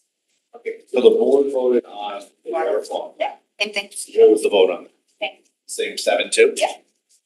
Who were the two holdouts? Well, I think we're here to talk about what consensus the board is about what you want. Ms. Peterson, sorry, couldn't hear you. Can you repeat yourself? No, I just think, well, we're here to present the consensus of the board. Consensus of the board is clearly identified in the 7-2 votes. Yeah. So you won't tell me what that is? I welcome you to go back to the meetings and our minutes, those information are there. I just don't know how appropriate it is to call out. I don't understand why it's such a problem to just to say that. I was a no vote, as was Jen Maxon. Thank you. So you did vote on the waterfall as well as the fence? Yes. Just to clarify for everybody. Okay, any other questions on this? Mr. Stark? Since I think Dwight's gonna come up maybe in detail, could we just go to that page for a second? So Dwight has, Kevin, just to say. it's number 9. Or it's the actual 9th Yep. page. Okay, so I keep a spreadsheet of all these school calculations, and so I'm calculating that Dwight is 65% utilized on operational capacity. And what I want to get clear on is, even in spite of that, it lacks a computer lab. Yep. And a math and science classroom. So it's just generic. All it has is like generic classroom space. Built in 1962, so that's what you would expect from a 1962. Okay. And those classrooms, they could be retrofitted, to include those things, I suppose, or are they helpless? They're being used. I'm sorry, They are being used. as regular classrooms. They're all being used there. Dwight is one of a couple of our schools that have to utilize its full-size classrooms to meet our ed spec. Because it is so deficient in the small spaces, Yeah, as it was built, so they use the full rooms. So so we could share the inventory with you and how every building is being used for all of its classrooms, but that's all of the rooms are being utilized. either as regular classrooms or as small spaces. Got it, thanks. All right, any other questions on this facilities plan? Mr. Walsh? So if there was 378 students up there, where would we get? They don't have programming there. You mean in terms of the special? The rooms that are being fully used for other than classrooms. So right now, you're telling me every single classroom is being used in a 378 student designed building, 228 students there. To me, that's roughly 150 students short, but you're using every single classroom. Well, there's What 7. would happen if there was 378 or the 85% number, which I probably Sure. gonna be 350, 340 something. Well, I think Mr. Testani spoke to it briefly, but we would be in the situation that we had seen in our schools when they were very overcrowded, when you had teachers in closets and you had kids getting services in the hallway and you had kids getting services in public spaces and you had art on a cart and you had to supplant your core instructional programming and make some and bring in portables and right, I mean, there was a whole sorts of solutions to not having adequate space that we wouldn't call ideal in that, and some of those situations still exist. But it just seems like even when Riverfield was done, there was a period of time when we were told what it was gonna be used for, how many classrooms were gonna be used. And there was still basically a brand new building being designed there. I mean, not all of it was brand new, but pretty much, I would say, like new. Okay. And there was like 4 extra classrooms, and I said, what's going on with the 4 classrooms? Oh, we're using all those 4 classrooms. I'm like, how could you be using them? We just did a brand new building to your spec to add the added space they want. How's, well, this is being done in this one. It just seems like no matter how many classrooms there are, They're gonna use them. people will just take over the space. When I have, I have friends who have very large houses, and when their kids go to school, those extra rooms are empty. And they try to downsize. There is Zendead. You know? No, yeah. I can't speak to Riverfield. I wasn't on that board at that time, so, but Riverfield is using it and its population. There's been a lot of development, and I know the town is focused on developments down there, and it is a growing population. So, you know, people haven't been around a long time, us, you know, things ebb and flow. There was a time, Walsh, when Sherman had 100 more students than it does today. So my kids were there then. They have 100 kids less now. There was a time when Osborne Hill had 100 kids less, and now it's back up. So things ebb and flow, right? So, and Riverfield is increasing. There's been a lot of development in that area of town, Mill Plain, and but the town is focusing some of its development. So I think it's a well-utilized building. I just don't know, 'cause I don't have child this young anymore, but in Riverfield, did you redistrict people out of Sherman to Riverfield? No, so that was a thought for a while, right? Back then, I wasn't on in 2017. No, anything recently? Anything like you changed the borders, anything like? We have not. Okay, 20 years. 20 years, okay, still the same. It's when we opened Burr that we needed to do wide Yes. reevaluation. Okay. Yeah. But there was thought of it, correct? But Lots these of That's thoughts. one of the ideas. pocket redistricting ideas come up all the time. Okay, but it never happened. It's Mill, yeah. Okay, thank you. Thank you. Hi, Christine Ludwig Zach, RTM District 8. Just a question in terms of the projections. Is there trending or I guess ideas that are projected for the students that would be more in need for like the CLCs or the different special needs aspects? Are there, I guess, projections for that as opposed to just total enrollment? That's hard to say. We try to predict that things will probably stay pretty close to where we're at. But I mean, there could be kids that are moving in. There could be kids coming through our birth to 3 programs that will have needs that the CLC will need to address, but but do you have a projection or you don't? no, I mean, there's Okay, no, you there's don't no way need to, to- no, there's no way to know. I understand it's difficult. I think you were asking, does it? If there were trends or Question like to. I can't remember exactly when, are we seeing coming out of birth to 3 and OEC, Office of Early Childhood, a higher rate? So then we could be able to trend that line out versus identification once they're already here. That would tell us something, right? But what we do know is that, 2009, 2010, you had 115 ECC kids. We know, as Mrs. Vitale shared with you, that we're not at that 50% ratio, nor are we now, but we ended last year with 243. So it's more than doubled in that amount of time. And we know that we're not adding all the typical peers that we like to have. So the trend line is pretty, evident to me. And we also recently, were told that, at least 30% of kids in elementary school right now are either on an IEP or a 504. 30%? On an IEP or 504. Okay. Not just IEP, but 504, so some kind of accommodations. So yeah, the trend line is increasing. We did just add a CLC last year at Jennings, another one, based on student need. So that did happen last year as well. To answer your question, the evidence would suggest yes, that there's an increasing need on that, but to get an exact projection, I think it might be hard to do. Yeah, and I absolutely think that would be very difficult. It just seems that would play a big role in the That gives you space. some idea of the numbers, but yeah. Thank you. And I appreciate the question, but you're planning for a 20% increase. You just told, when I was asking the same question, you told me you were planning on adding 2 more classrooms.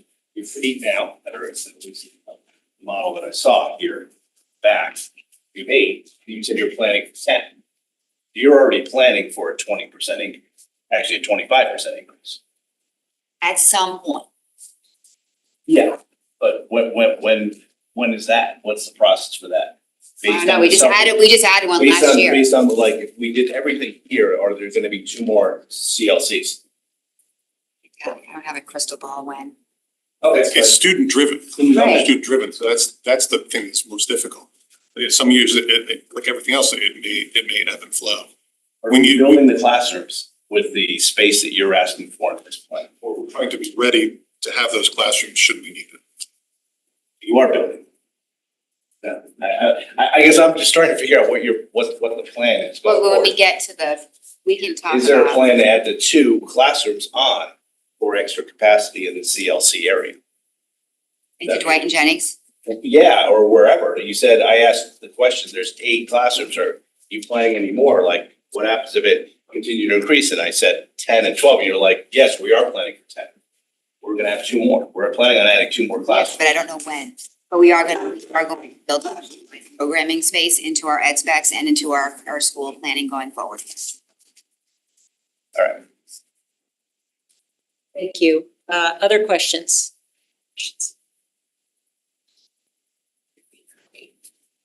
Thank you for, I'm really glad we did this. Thank you for taking the time to take us through it. I know you've been discussing this ad nauseum but this board never gets an opportunity to sort of hear a broad perspective. So I think, you know, I hope it was valuable for everyone, and I think it will be helpful as we get forward to the next step. So thank you again. All right, so we can move on, and so I'll direct everyone to this. So for the public, this document has been, I believe this has been posted online. It's the same pages that were included in the comprehensive document that was distributed on Tuesday night. And the numbers that are in this document roll up and are part of those, you know, those numbers that we looked at on Tuesday, when we looked at the data. So, the way we did it on Tuesday night, and I thought it worked fairly well, is we went page by page. We only have a couple pages here, but we went page by page. We had Mr. Testani, Angeles, Ms. Jacobson. If you wanna start by talking about any highlights, you can do that. Then we'll do Q&A. Obviously, the big items, White, et cetera, we'll have a separate discussion on those, but Just like we did the other night, I thought it was very valuable. The town was very upfront with it. On what all the assumptions that went into this. yeah, great suggestion. Okay. So, I mean, because instead of like starting to ask questions halfway through. Yeah. It'd be interesting to know things such as on these projects, what type of inflationary number is put on every year? Same number, is it a different number per project? And any other assumptions that have been in that are, I don't see any assumptions like noted any there yet. I think the administration, Mr. Becker, had a slide, correct, David, said all of your assumptions, the 6 or 7 bullets. Right. What the assumptions, thank you. So do you have anything like that? Yeah, I defer to Mr. Papa George on that. And then can I just add on to what Mr. Walsh said? So part of what the administration included in there is a couple things. One, how solid were these projections? Are they, you know, on a scale of 1 to 5, are they 5? Are they based on an actual bid? Are they a high level estimate based on some benchmarking we did? Are they somewhere in the middle? Do we have a conceptual design, et cetera? So that, I think that's important to know.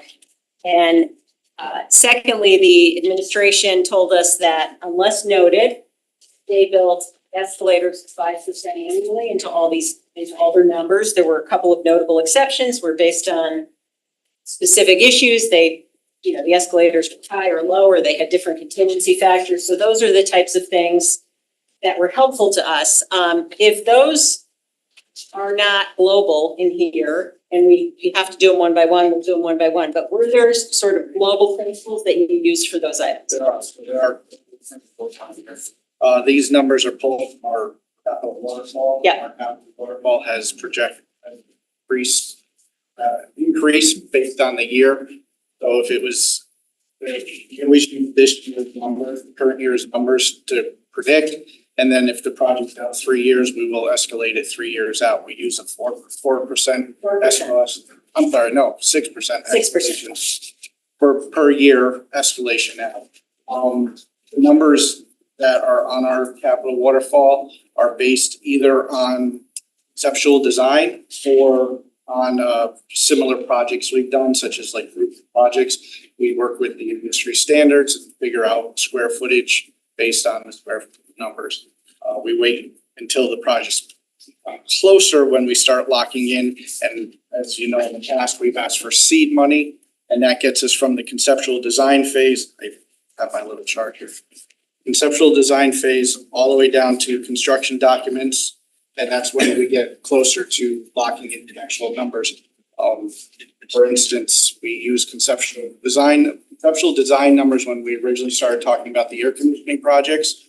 Thanks to this board's recommendation, took the seed money last year and brought those all the way to the design document phase now. This is why those numbers are updated in this proposal. Okay, so sounds like it's maybe more individualized than in town, but globally 6% escalation across the board. Okay, Jim, is there anything else? Well, some of the other assumptions I'm looking at the presentation that the town made. I don't think it apply to them, but there's borrowing rates, what the borrowing is. What the budget increase was, but I don't think we can apply really in this situation. We handled escalation already. There is talk about on the town side, what items they moved past the 10 years to 2035. So I guess the escalation factor has been, I guess, so let me get that to Angelos. When you have a number today in here and I see the number, let's pick one that seems to be out of it. Boiler burner replacement at McKinley, where we're not gonna be spending that money till 2030, 2034. If you estimate what that number is now, add 6% up for every year, the year it goes out, every year it goes out, okay, all right, thank you. So, the first page of this, which says page 9, because it's from the other document, but the first page everyone has in front of them is the projects that are already authorized, and those were there obviously because even though they're approved, they're not fully bonded, so they needed to roll up into the waterfall. So if it's okay with everybody, we can skip those and start on the, yeah, sure. Those have another double in them. I figured we should ask. What's that? The On the open? Naps, tennis courts, word, which, Are you on page 9? yeah, we're talking about open authorized. Yes. I don't think tennis courts are necessarily a priority given all the other things we have going. And I say that even though my son plays on the tennis team at Ward, and those courts are a little bit of an embarrassment. Still, the point is though, not that, he authorized pickleball courts on Tunxus.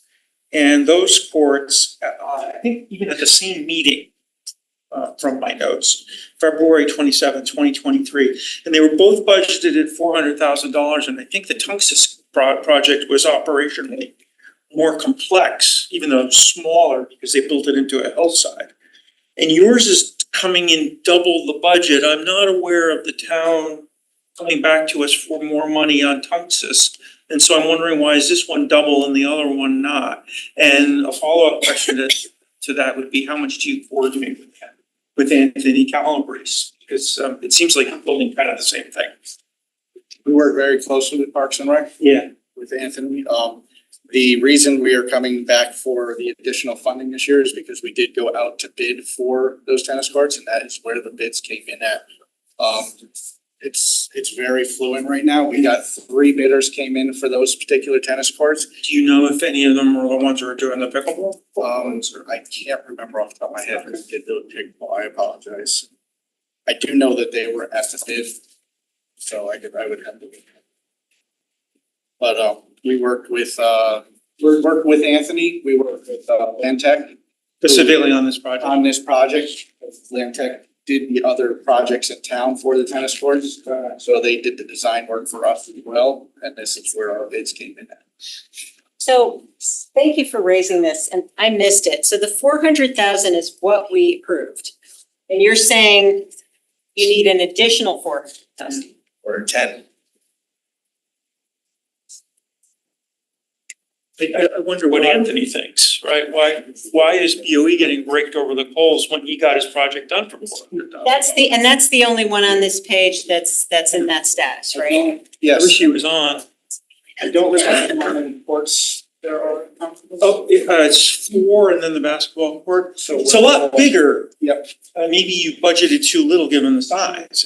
Can I just specify, like, just dial everyone back to what I think was February 2023 when we were in this room and talking about this. You may remember at the time, the number that we were looking at for non-recurring capital appropriation was the Board of Selectmen had approved a much larger number for the entirety of the project.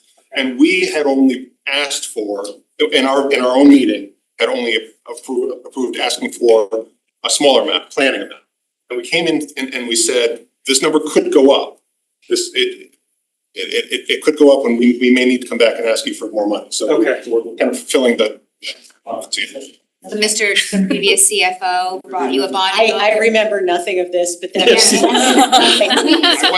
does not mean, Video. that does not mean it didn't occur. It means I remembered. Go to the video. It's The there. bonding authorization had the full amount, but we had only asked for seed money. We were like, remember this meeting if we have to come back because you went with the full amount and not the seed. Okay. Mr. Peterson, I was not on the Board of Selectmen at that time. You look, I was not on the. I was pointing in this direction. Clarify, that was not my vote. Came in much lower, so that also got Okay. a boiler burner replacement that you had approved. So- Your recollection is that this was a placeholder amount, basically. Okay. All right, that would explain it, I guess. Wait, so But you It was approved an it. aspirational amount. Like that was our best guess at the time, before we went out to bid, but that's what the seed money was for, was to get better numbers. You didn't want to We need better bond notes. $30,000. That's basically what it came down to. no, it's funny, not funny, but I alluded to this at the beginning of the meeting. We had, and 400,000 is 400,000, but we've had, it seems like almost every large project recently has come in, double. And I think part of what we discussed the other night was that's a lot of risk inherent in these plans. And that's why part of what we talked about was we have got to leave headroom at a plan level because the costs have been so unpredictable and so egregious that we cannot afford to be budgeting at our limit because it just hasn't worked out that way. So, and again, that was what I, when we have a capital plan that's bumping up against 10% debt service, a few years from now, based on numbers that we know inherently have risk, that's not, something that everyone was comfortable with. So this may have been an aspirational number, but I think this same thing has happened with numbers that were not meant to be aspirational. Well, the boiler was much less. I'm just saying, that was only 99 and bonded like 650. It's not the $400,000 projects, it's the projects that were supposed to be 14 million and come in at 30. Those are the ones, yeah. All right, so other than that, is there anything else on this authorized page that is at risk based on what you know today from a cost perspective? Okay. All right, so thank you again, Mr. Stark, for noticing that. So we can move to page 10. Is there anything you want to point out of here for highlights before we go to Q&A? And by that, I mean there are changes in what we usually asked. Or anything else you want to highlight? The only changes that have been made are where the projects actually fall, where they fall. Okay. Adjustments to that based on decisions made by the board to move projects and make them priorities. Other than that, the only other project that has not appeared before you recently or on the waterfall, but is now on there for this fiscal year is the additional turf field at Forest. Is this on page 10? Page 11. Oh, sorry. All right, so just page by page, we'll get there. So on page 10, On page 10. There's no additions, they were just moved. Subtractions. can you talk about the, what moved, and why? For instance,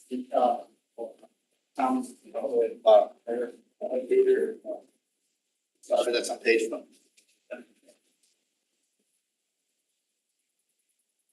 The ECC projects move forwards based on the conversations with the town on the repair site. So we will line that up with when that might become available so that if we can get to that area, we'll have that money on the waterfall. Before we move on from that, does anyone have, I don't know if everyone on the board is updated with Mona Terrace issue. Does anyone have any questions on that? Want to hear about it? Thank you, Rob. You kind of give some background on that?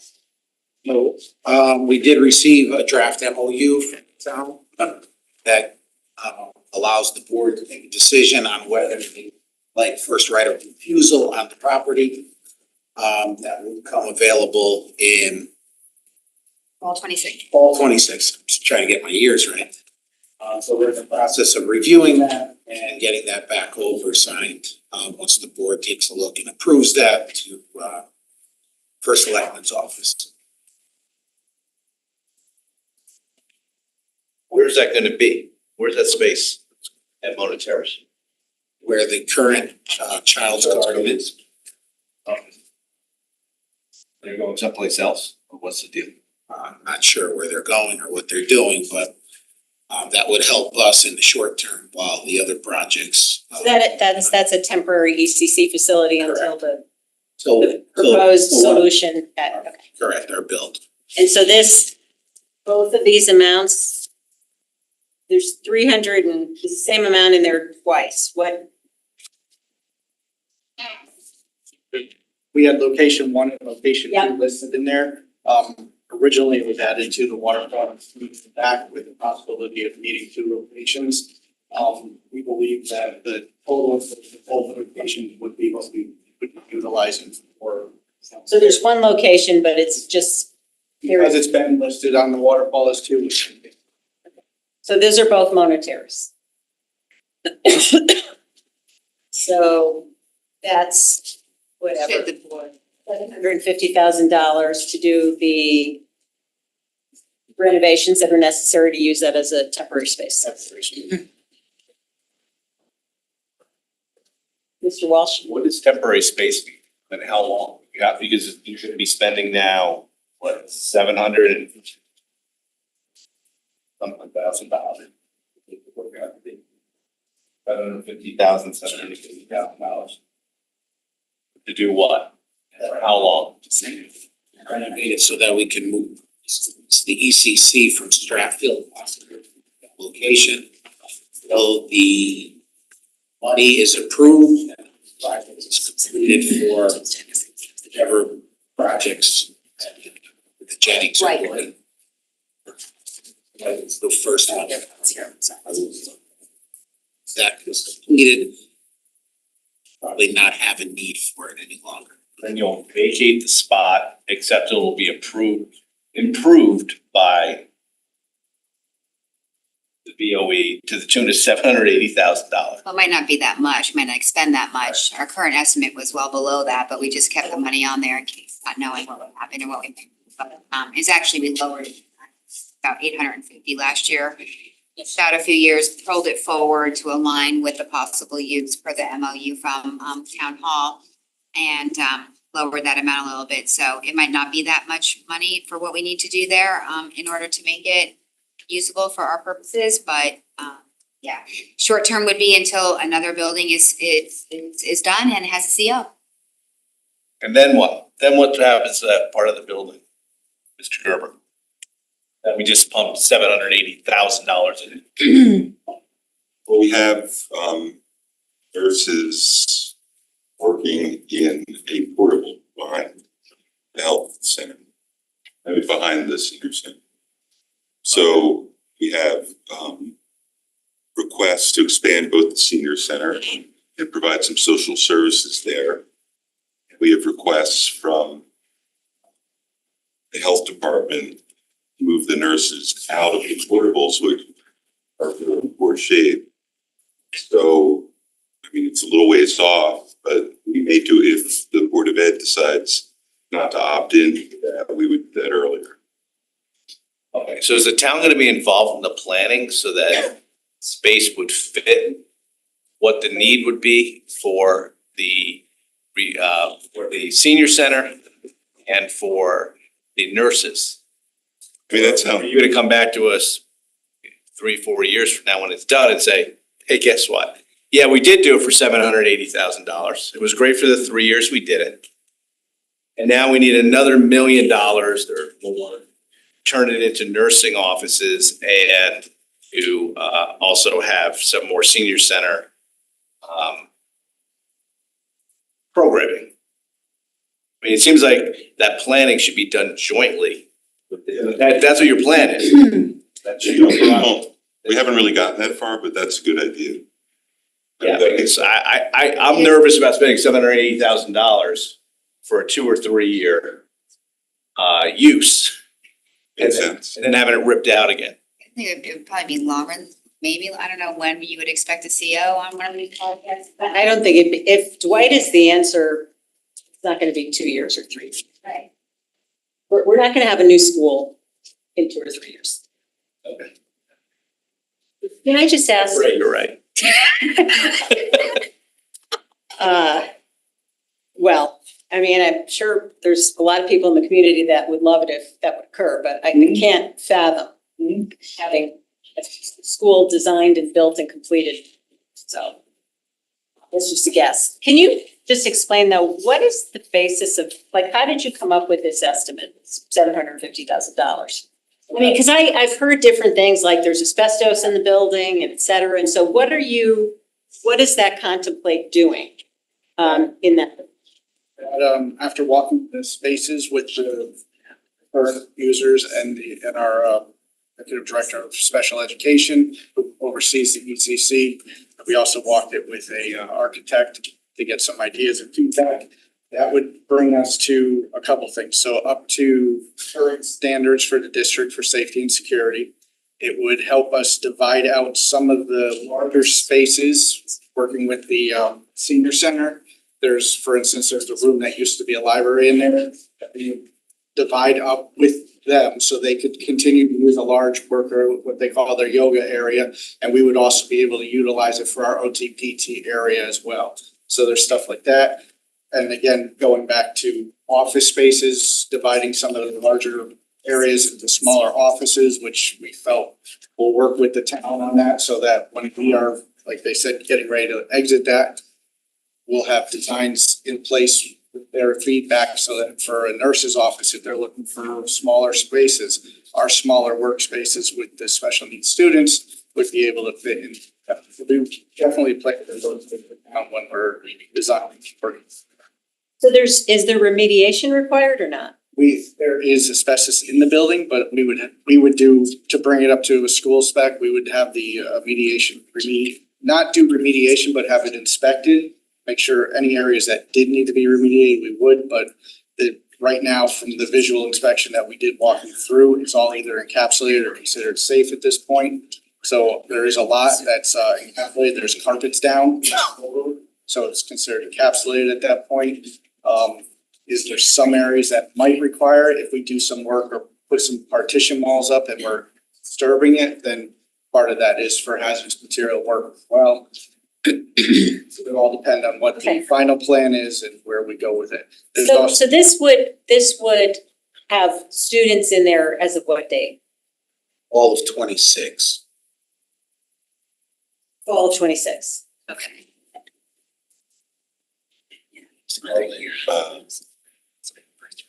Maybe you weren't that far off then, Jim. That's 2 years from now. The opt-in is fall of 26. Yeah, the opt-in is fall of 26, so it would be fall of 27. No, fiscal year 27, so it's the fall of 26. Ah, okay. It was gonna be fall 25. Right. Right. I just got my fiscal year. Thank you. Other questions on that item or page 10? Just on that item, can in the future, you now combined it into not 2 locations, but just what the location is called, and have it be one line and the total amount? It seems like that's what you identified it for, right? You think to see it that way? All right. So I have on that. Mr. McDermott, could you? Yeah, just, Mark McDermott, RTM District 9. Thank you, Chairwoman. Both my daughters went to a child's garden. I mean, it's set up as it's classrooms, right? So it's the right thing to do. It just, I haven't been in there in a long time, but it probably needed a sprucing up back then. And it definitely, I'm sure, needs a good sprucing up now, but, if we need to relocate, and who knows when this Dwight project will get done, as you said, or Jennings. And, I think it's probably the best move for you to do, because it's unfortunately, it's not move-in ready, but it's, fairly close. Obviously, if you're gonna use it for other purposes, probably the bathrooms aren't right size for adults and such, which is a whole nother project after that, but, and yeah, the nurses definitely need to get out of that portable behind the, senior center. So, yeah, it's probably a tough nut to swallow at $750,000, but, I think it would be money well spent at this point to get us to where we want to be future. Thank you. Ms. Ruggiero. I see that this entrance vestibule project is on here, for each 5 different locations. Can you just speak to what that is? So when you enter into a school building, in the old days, you just walked in and you were in the lobby. Now there's that second door. Yes. For safety purposes, that's the standard now, that we would hope. This way, if there is some sort of intruder and then they're locked in between the 2 doors. So it's another layer of security for So that's what that is for the. Other questions on this page? So on this page, the only one that we would expect to come before us for a vote this year is 409,000. Right, so we can move to page 11. If I could make a suggestion on this, maybe we could, maybe we can focus on the fiscal 26 column, which is what would be intended to be in the current year or requested in the current year. And then obviously a number of those are multi-year projects. We can talk about that, but maybe we could go through those first before we hit future years, if that's okay with everyone. So, Angela's, the first one's Dwight, so you wanna talk about that? So Dwight is on there for seed money. Like the seed money would get us from the conceptual design where we are now to a actual design documents so that request the funding of that project forwards. It's a very typical as what we've done in the past for our projects. I don't know if there are questions specifically about that. I can tell you that those numbers that you see, seed money and for conceptual design were provided by an architectural firm. We did evaluations of both buildings to see what we would need, square footage. So they are a high level look, but they are a very focused high level look.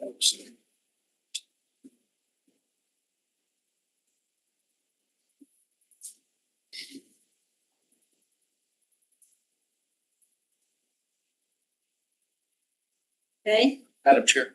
Yes, I'm sorry, I was just concentrating. Ms. Ruggiero. Are you only looking for questions right now on seed? Yeah, why don't, Or are we either. talking about the project? Yeah, let's talk about Dwight, including the seed money, yeah. So how was it determined that Dwight would go before Jennings? So for those that have history on the board, you'll know that Jennings actually did appear before Dwight a few years back. And because of the condition of the Dwight school at this point, that's why it was decided that that would be the better option, would be to move forward with Dwight first. Because they do have continuously having indoor air quality issues. They have a poor ADA study because it is a main level entrance with steps up. So in order for students to get to the classrooms, they're going out and around outside the building in all weather. They also have the back hallway that connects the 2 sections, is an exposed hallway. It's got fenced on both sides, but it's out and it's under a canopy, but it is walking outside to get from one side to the other. So those were things that were considered, and we walked through them with some architects and engineers looking at, and also some engineers about indoor air quality, and looked at everything. it was determined at that point by the board that the building project should be swapped in the order, with Dwight being the first one. Previously and historically, though, Dwight had come before. It's 5 years older than Jennings, and the condition is worse. So what is the current enrollment at Jennings? We have 228 currently at Dwight, which my kids went there, it's right up the street, I love it. I'm dear to my heart, but I'm just trying to understand. 280 currently at Jennings. With 2 CLCs there. That's out of district.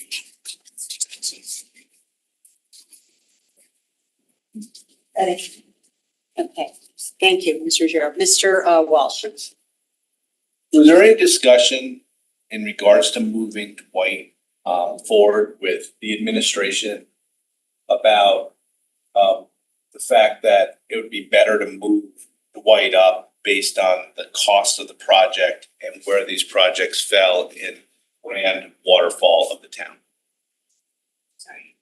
What the town administration? If anybody, yeah, anybody with the town I didn't or talk to the or your capacity going forward, your capacity to be able to fund projects, was there any thought of moving that up earlier? So we did meet once over the summer with the town. We talked about our. It was moved up earlier, It actually. moved up a few years earlier. It was back a few years. We did move it up. We spoke with the town about capacity and bond capacity to see where things would fall. You'll see that as Mr. Jacobson said, it was moved up a few years.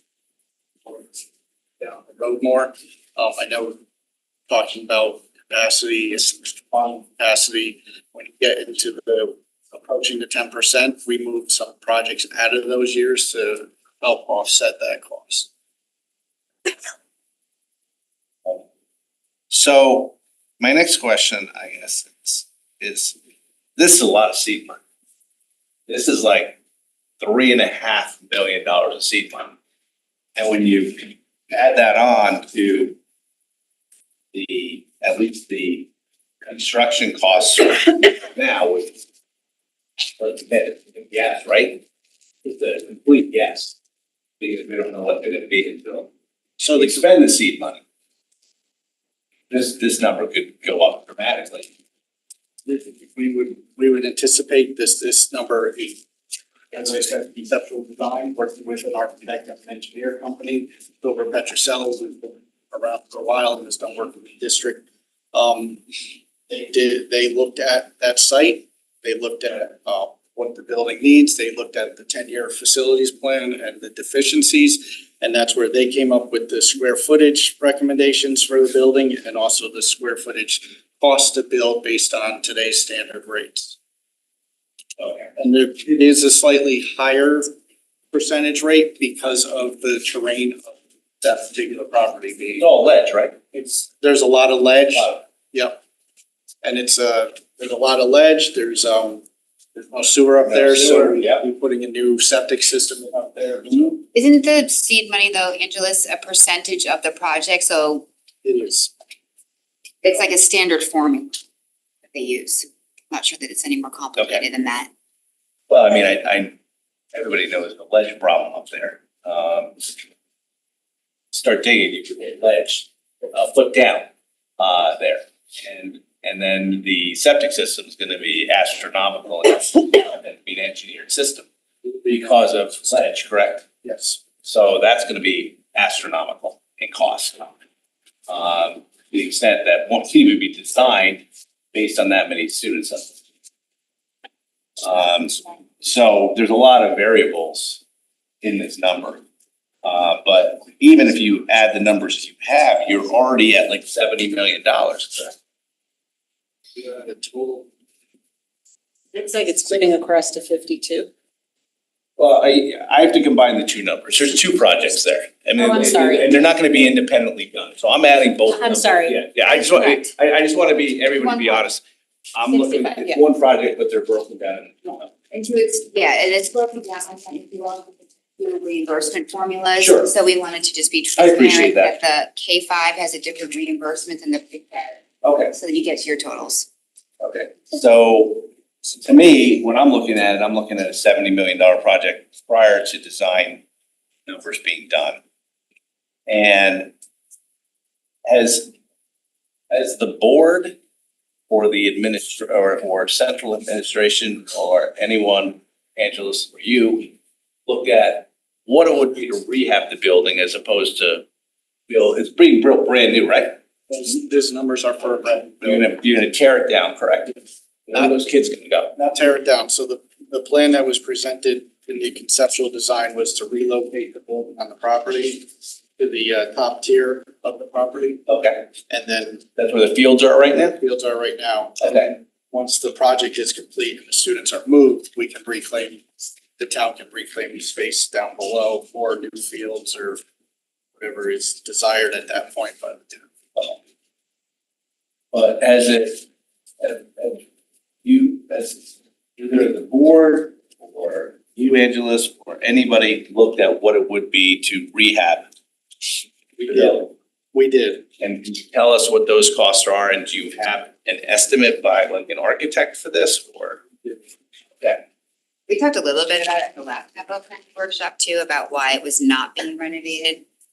Because nothing could be saved inside the building after a walkthrough actually, because it's just so in bad shape, but Mr. Papageorge can share more. So these reports from Silver Petroselli are available on our website, but I can tell you that Dwight as alterations with an ECC addition came in approximately $16 million. No, that's reimbursement. Oh, I'm sorry, I'm like. Oh, that That's a bargain. Start tomorrow. She doesn't.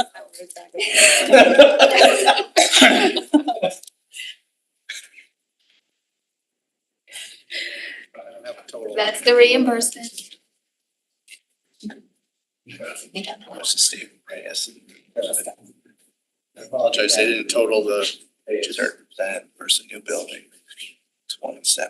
Well, you can times it by 4 roughly because the reimbursement's around 26, right? reimbursement rate is. I can tell you what the state has set forth for this year. The reimbursement rate would be 26.07%. Piece of paper with the reimbursement rate is. I'm sorry, we were just gonna add it up. They didn't total it, so I don't have a total in front of us here.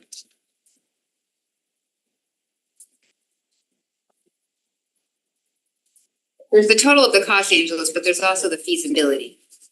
Well, let's. If it's the same.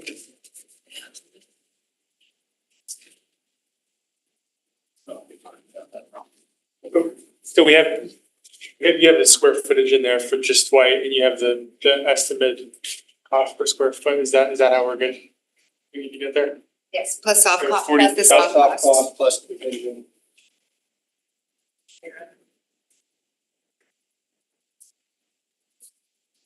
Just the reno, it looks like, is going to be 33 million-ish addition. 32 for, You do $750 a square foot? what would be done? So a reno is 20 million less than a rebuild? No, you didn't get the ECC. So then- No, I know, I thought you said 33, I'm looking at 52 for the, Yeah, so total, you're gonna get to somewhere around 44 million. 44 versus 65? Well, there's $4 million of seed money, so that's 70 million. No, that's included. I'm just going to the total project cost. So, I don't think we should guesstimate. okay, go ahead. So the. But I think the other thing rebuild- that you have to be aware of, Mr. Walsh mentioned, what do you do with the kids while you're? We've done this before, though. We've renovated buildings No, with I- students in them, right? So Well, let's, that would not be one with, I mean, I'm just that one. I'm just saying, for $20 million, I think you have to look at feasibility, but go You ahead. could never do that building. So there's like, so there is a different, unless I'm looking at it wrong, isn't there a different square footage for just altering Dwight versus the one where you're building a new one? So there's 10,000 Two pieces. more square feet. No, the Dwight component. I'm looking at that document on your website. There's, so on page 4, you have at the top here, Dwight as alteration plus ECC, and the proposed Dwight square footage there is 43,000 square feet. Going on to the Dwight as new plus ECC, the proposed Dwight square footage is 52,000 square feet, 10,000 more, 9,000 more square feet. There's a difference, And I don't know how that could be possible, actually. Right, but on the rental, you're still gonna have to add more square footage to Dwight itself in addition to the MCC.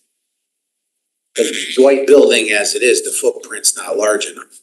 I'm just saying the square footage. Doesn't your number take into account, your reno number that you give us, does that not take into account the adding of the, okay. What document are you looking at? We didn't, Notice. so that's this, Sally evaluation. I would add though, it being at real estate racket for a while, that renovation cost will not hold. Right, that's gonna go up. It's easier to build a new building at a good tight cost on that versus trying to estimate the renovation of that size. You're gonna find stuff that you never expect. They're gonna have to retrofit everything back in there. It's an incredible headache of a project. I would strongly urge. Can I ask one more thing just on this document? So just as everybody's saying, I mean, these costs could be anywhere, right? Particularly everything that Mr. Walsh was just mentioning, all the, who knows what you find when you look up the rock. But the contingency in here is super small, 5%. 5% is that's our standard for contingency for a project. So But it's not a standard site, that's the whole thing, it's not right? a standard site, and we would, during the seed money process, we would take a closer look, and that would get us to the design documents and closer to the actual numbers of the project. In which case, the contingency at that point, still using a 5% would be a more refined number than 5% contingency on design document drawings and bidding would be a closer scale. We use 5% if you use, but you're looking at a 5% on a contingency document as opposed to on design documents. We would still carry the 5%. You didn't raise it just because you're going off of Okay. So $3.5 million gonna like do ground boring tests all over the place to make sure that when those design things are done, that the footings for this building are known and that they're not gonna be a 10 or 15% contingency needed because we did not know we were gonna hit ledge. And that's why we're asking for the seed money. It would set up, getting the seed money, we would set up the building committee, set the ed specs, and then work with engineers and architects to determine siting, location, best practices, and how to make that work and get to the design documents of that project. can I follow up? So the seed money though, so you've ignored the renovation option. The seed money is the decision's made and we're simply looking for all of the things that we would need to know in order to cost this out for a. We looked at the renovation, engineers, because of the way the building sits on the lot to expand out to the size we would need. For instance, the gym area is a small area, we'd have to expand the gym out. It sits close to property lines already on the back right side of the building, part of the property. Different areas where the building sits it would be approaching on the property. Okay, so, I mean, I guess yeah. I mean, we could get this, we could spend the seed money and they could come back and tell us it's 100%, right? I mean, that's happened with Silver Patches before. So that's why I wonder, I guess I wasn't clear. I assumed that the seed money, assumed that the decision was made, but the seed money is not gonna give us any alternatives between the two. It's gonna solely focus on the rebuild. And it's gonna give us a number, and if the number turns out to be double what's here, we would have to potentially go back to the drawing board and reevaluate. Relook at. A reno, which could delay this process. And I know that that's the last, I know that there's a desire and understand that desire to move this forward quickly, right? So I guess that's the part I'm questioning. And the reason I'm questioning it is that literally every single large project we've looked at has come back double. Maybe this is just a completely different model and a different, scenario, but I'm not comfortable in any estimate based on a conceptual design. HVAC was a perfect example. And that is Things why- are coming back double.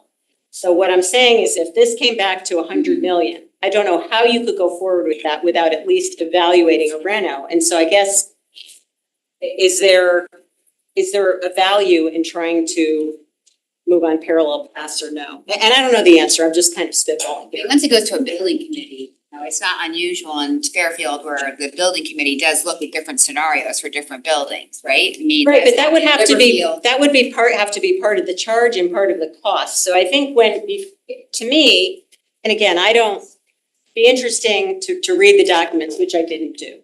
But as I said, I understand this building is in bad shape. I'm convinced. I understand the community, why there's a need to move forward quickly. So, and that's why I'm asking this, because I would hate to see a scenario where we got a surprise of that magnitude and, had to move to a plan B, and then we've wasted 2 years on an analysis, and we've just set ourselves back.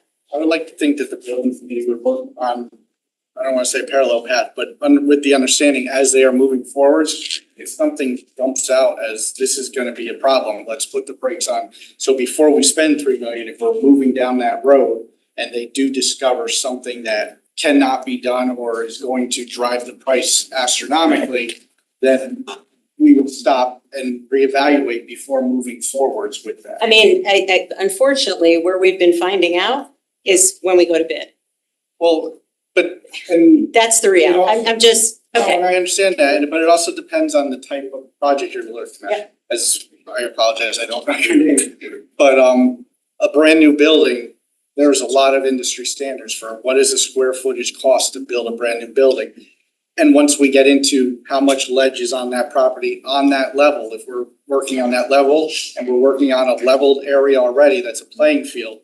It eliminates some of that need for, we need to go down, or can we put a boiler room on the ground level and go above it? So there's options out there to offset the cost of it once we have an establishment. But if we were to go through and work on that area and all of a sudden we go, wait a minute, this is soft ledge and every time you jackhammer, it just shells apart, then we can't do it, and that would drive a cost up significantly. And I would hope that the building committee would come back to the Board of Ed and to the Board of Selectmen and say, before we move forwards, there's a major project here, a major problem here that's gonna drive this cost. Should we evaluate other options, and then that would be a group decision to say, let's look at the other options on this site, or what is the cost gonna be driven up? So we need an evaluation by that. I can assure you it won't be double. 'Cause- You can assure me? Well, I can because I did, I You would. work for WPCA, like that. So, I'm gonna elaborate. Prior to coming to Fairfield, we worked on a project that's almost completed. It's a 1,250 student high school in a very challenging piece of property. And the total, even with demolition of existing buildings that were on the site, is about $129 million. That's a high school of 1,250 students. Again, a very challenging, because the building had to be raised, had to be constructed 18 feet off elevation because of flood zone. So that's at 129 million. So I think the numbers that are being provided by Silver Petrocelli are pretty solid numbers. Sure. Of the 2.3 million going out for Jennings, is that going to be the seed money that you're estimating for that site? Is there any consideration being given, considering that we need to do 2 schools, if Jennings is a easier, less complicated build, to get a win somewhere and do that one before we do the other, What do you mean by a win? to get a new school in town? Yeah, but we should do the White's situation is more dire. I understand that, but what if we And do so, nothing? yeah, we could go to Jennings actually, if you want to look at that feasibility And, study. and I, You want to move on to Jennings? no, No, I I'm think just- we still have more questions on Dwight. That's a fair question, but I wanted to explain the complication of. yeah, that's good. That's okay. We'll go back to it, I guess, I get that. Mr. Walsh? So this is a challenging project. I mean, so let's make no hidden thing. This is gonna be a very challenging piece of property to deal with. I mean, all sorts of things can happen with property ledge. I mean, 10 years ago, I had a client, a lot of money, wanted to build a simple swimming pool. Doug hit ledge. It was a $50,000 project. It was a $180,000 project by the time he was done. Swore he'd never, it was his largest financial mistake he'd ever made. So you don't know what you're gonna get unless you start really doing full examples, all, which are gonna cost a lot of money. It's gonna cost a lot of money just to get the answers. And it just seemed, what's the most expensive elementary school we've ever built?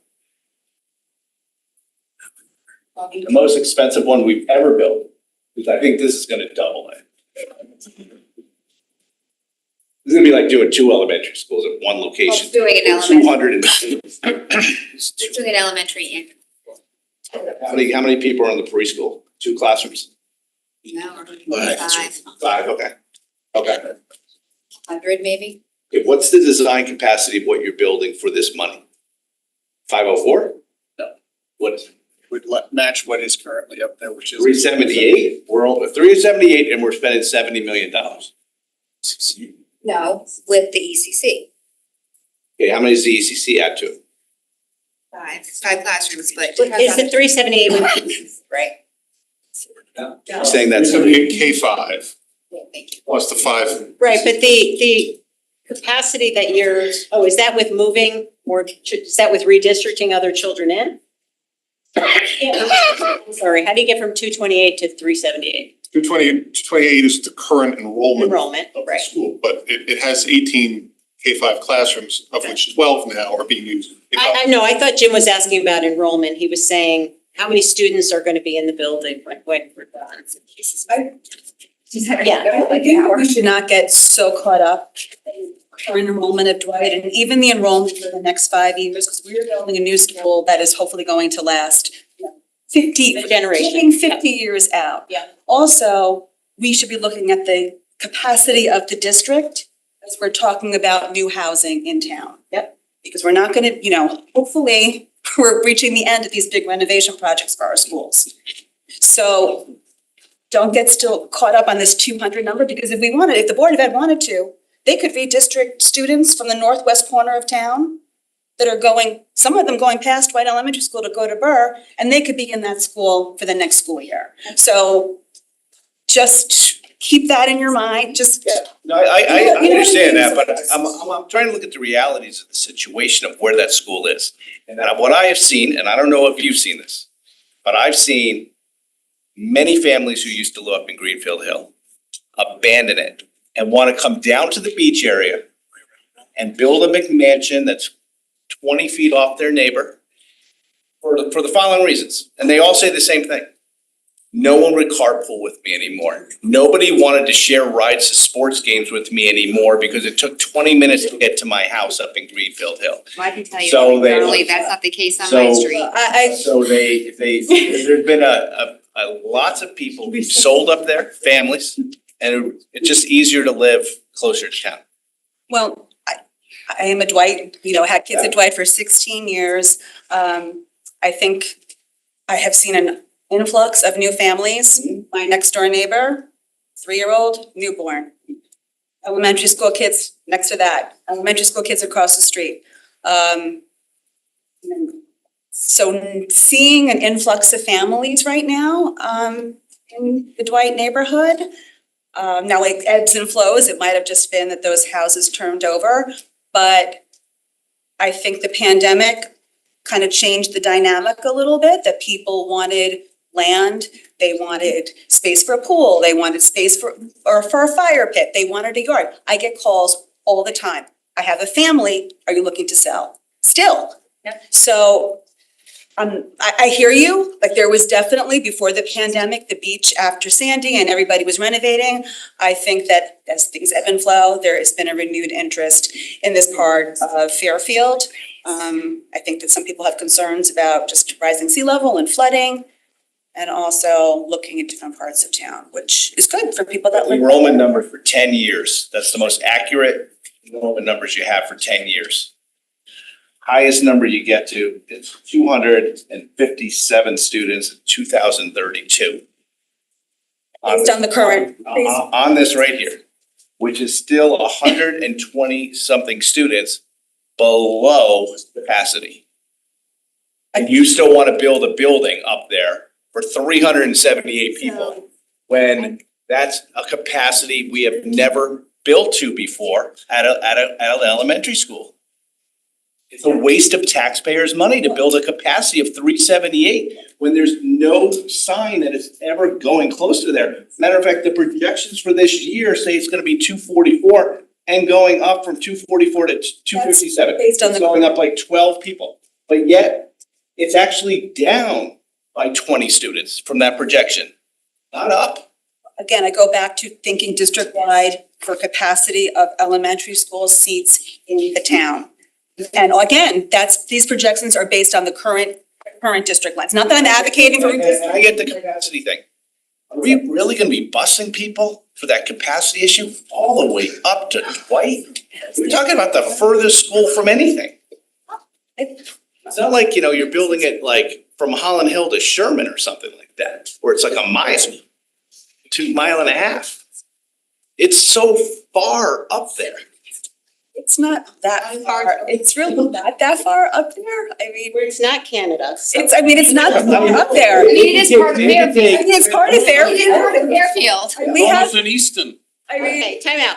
I think, listen, this is a discussion that has to be had. I think Ms. Vitale is making an important point about looking at the district needs instead of this particular school. I appreciate Mr. Walsh's point, but when we're looking at the district, I mean, we have other renovations that are coming up, and so there are other pieces of this. So I think what might be helpful, I want to get the questions out, but part of what I hope to get out of this discussion is that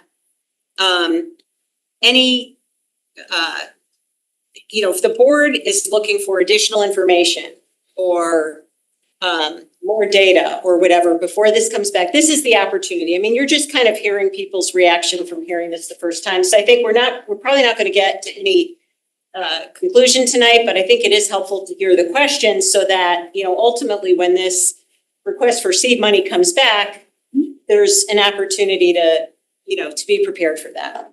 I can tell you, I personally would like to see, I think it's our duty to look at and I totally appreciate that you guys have looked at this. This is not trusting or not trusting what you've done, but I think it's incumbent on this board to review the two recommendations for reno and rebuild and understand the basis for the conclusion, why that reno isn't the right answer. I mean, we have to do that.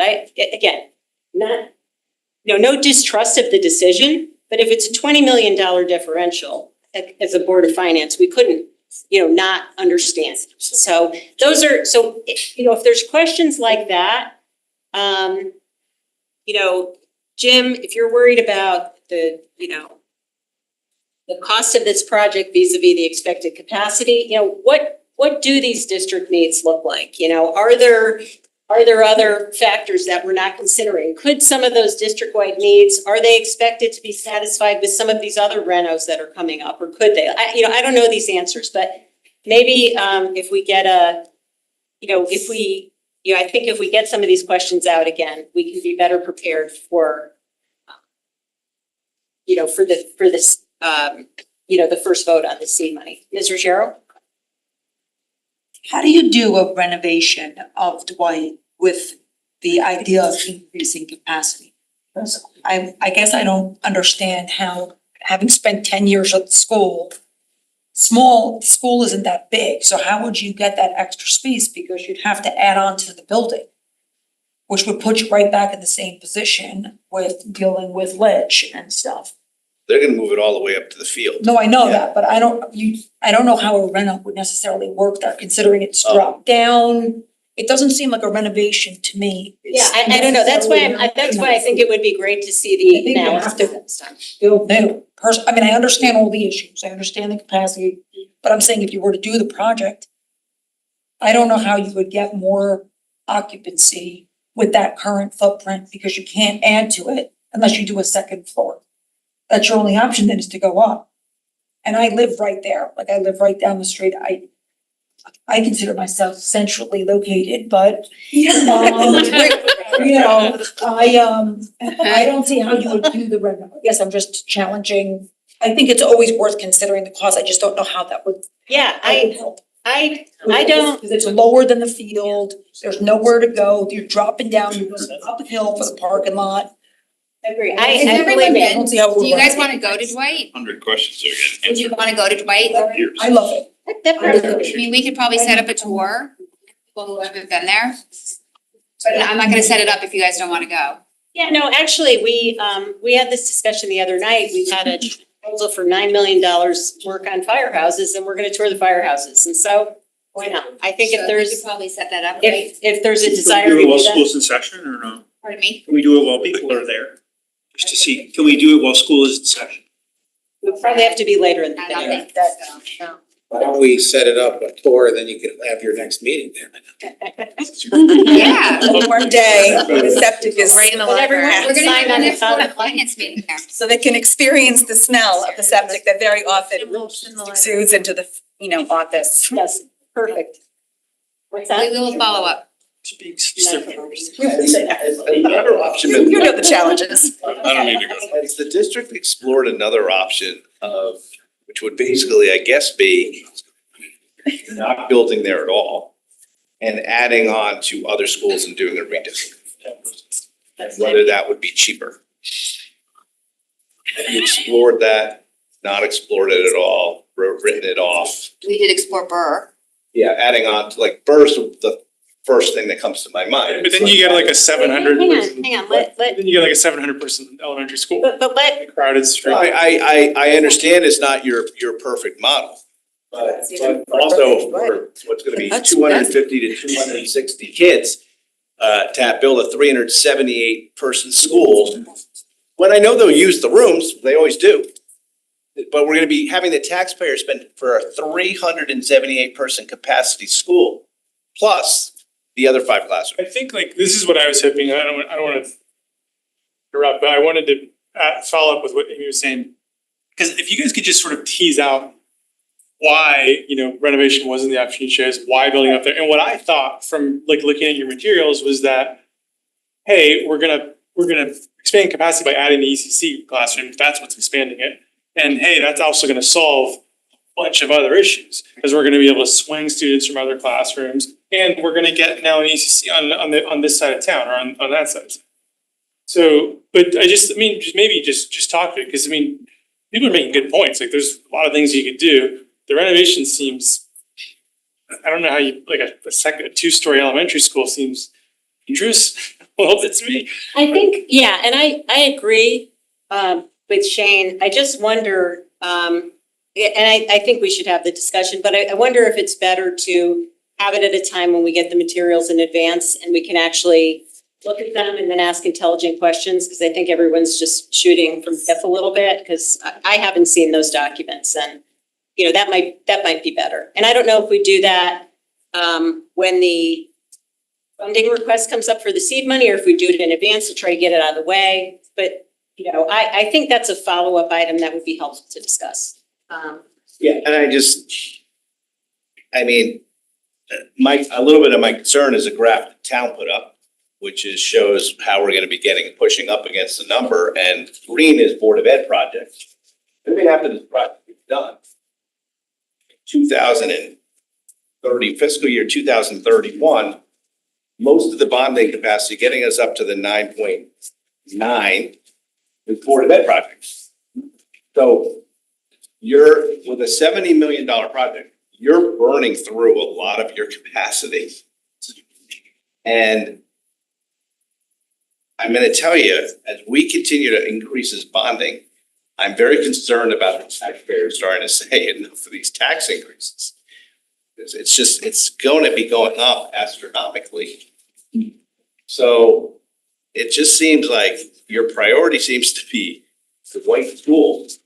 And let's get that over with first while you're doing the air conditioning stuff. And the first selectman already said the other night, we're not gonna do 9.9, we're gonna have to pull that back, and some projects are gonna have to suffer because of it or not be done. And those could be your projects.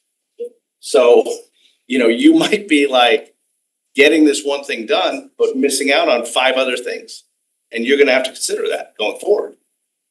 So it's just, I don't know, I don't understand the number based on the population that's there. It's just hard to comprehend, to be honest with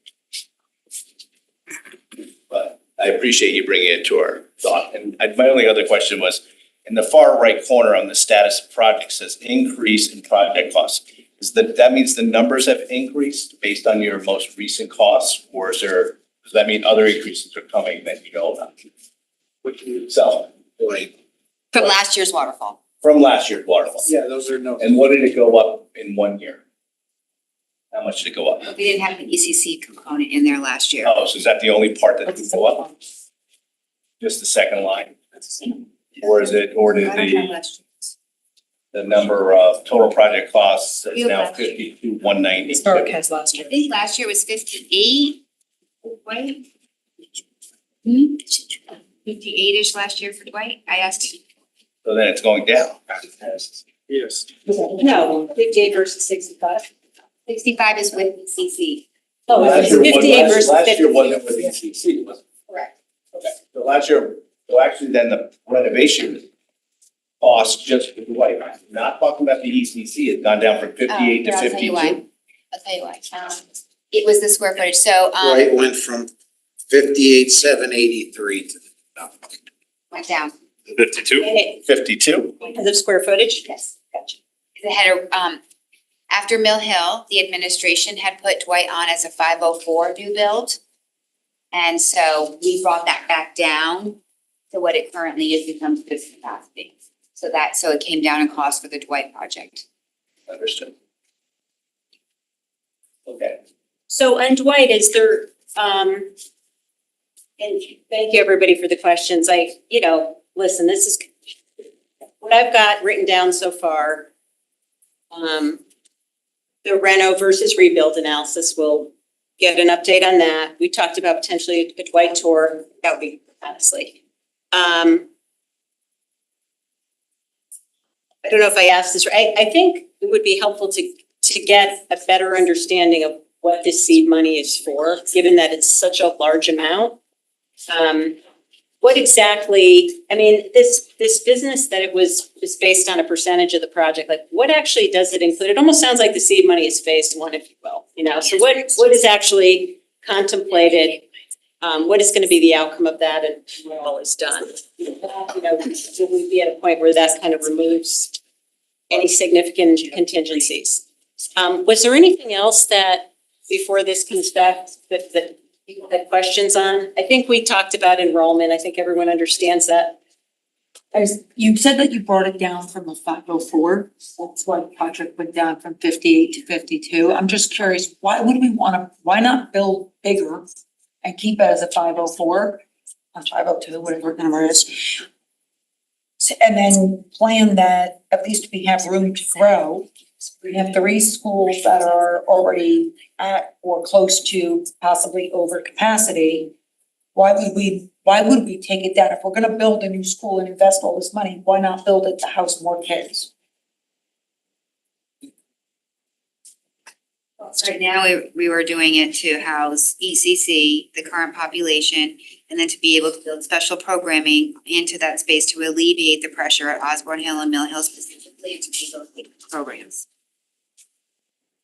That's a I guess I'm just asking, if you had it originally at That's a $6 million delta, right, to do what you. Yeah, but I mean. Yeah, no, I just want wanted to. Long-term strategy, if you're investing that much money, why not go a little bigger to help offset? You're saying you just gotta shift a couple rows to revamp and possibly do this. Yeah, and I just wanted to make Not sure. that I wanna encourage that, I don't.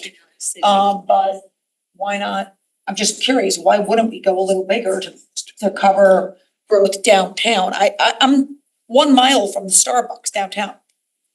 Well, no, I'm sorry, 3 miles, but it's like. It feels like one. Feels like, I know, I mean, it's not that long, it's, By the time you get home, your coffee's cold. I'm not complaining, I'm not complaining, 1 mile, it's not far. It's really not. Only drinks iced coffee. I walk the 3 miles to the freaking Starbucks. Women would not carpool with you. Why don't we? I think to answer that question is, we learned a lot through the redistricting process, that everyone likes their neighborhoods. But And to your we're talking about point- shifting a road or two, a couple roads. Well, in that part of town, shifting a road or two is not gonna capture enough kids to get to 5. That also was really, I mean, I watched the redistricting pretty closely because I was in Target too. Nobody wants to have No one. 5 kids move from a school. What a lousy deal for those kids. No, I don't wanna move, I'm talking about But I'm if the saying- new kids, if they come in Oh, and phase in kindergarten, I'm not moving anyone, I'm not. Phase-ins cost more, I'm just but saying, if phase-ins, you're gonna build phase-ins need more $10 million buses. when you're talking about $70 million, not that $10 million is chump change, but I'm talking about building it more for the future. Is there some more data you want on this when we follow up? So you know the cost. You don't think it's necessary? I would be curious on what it is, because if you're talking about 3 school capacity, you're gonna have to do something, I don't know. So are we forced to do something at some point?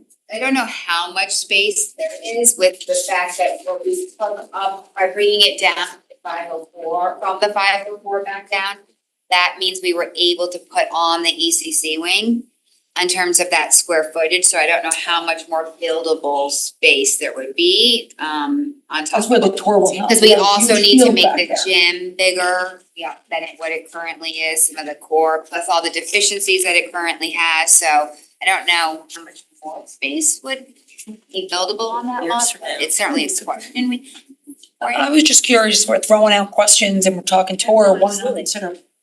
Well, but originally it was contemplated as a 504 because that was one of the kind of guiding principles in the It old. was also because Mill Hill was built for 504, so that we had. I thought That was by the administration, not the board. Yeah, but I thought at some point we decided that any future schools that were built would be a. I am seeing a lot of little. Until Mill Hill wasn't. Until Mill Hill was. Until it wasn't. And we still need that elementary school space on the. It was until it the wasn't. west side of town. And the 504 being, if you're gonna build a new school, to Ms. Ruggiero's point, the cost differential of adding that extra classroom and having that capacity, So are you advocating that this should be a 504? that was before the EC. She was mentioning all the little kids in the neighborhood. I mean, it's my street, I don't wanna necessarily like make promises that, but to the point of, you know, again, not advocating for redistricting, but northwest corner of town does not go to Dwight. Past redistricting plans were done with that racial imbalance element, not strictly for facilities utilization. As part of a planning principle, this town is not redistricted except if we're building a new school or adding space.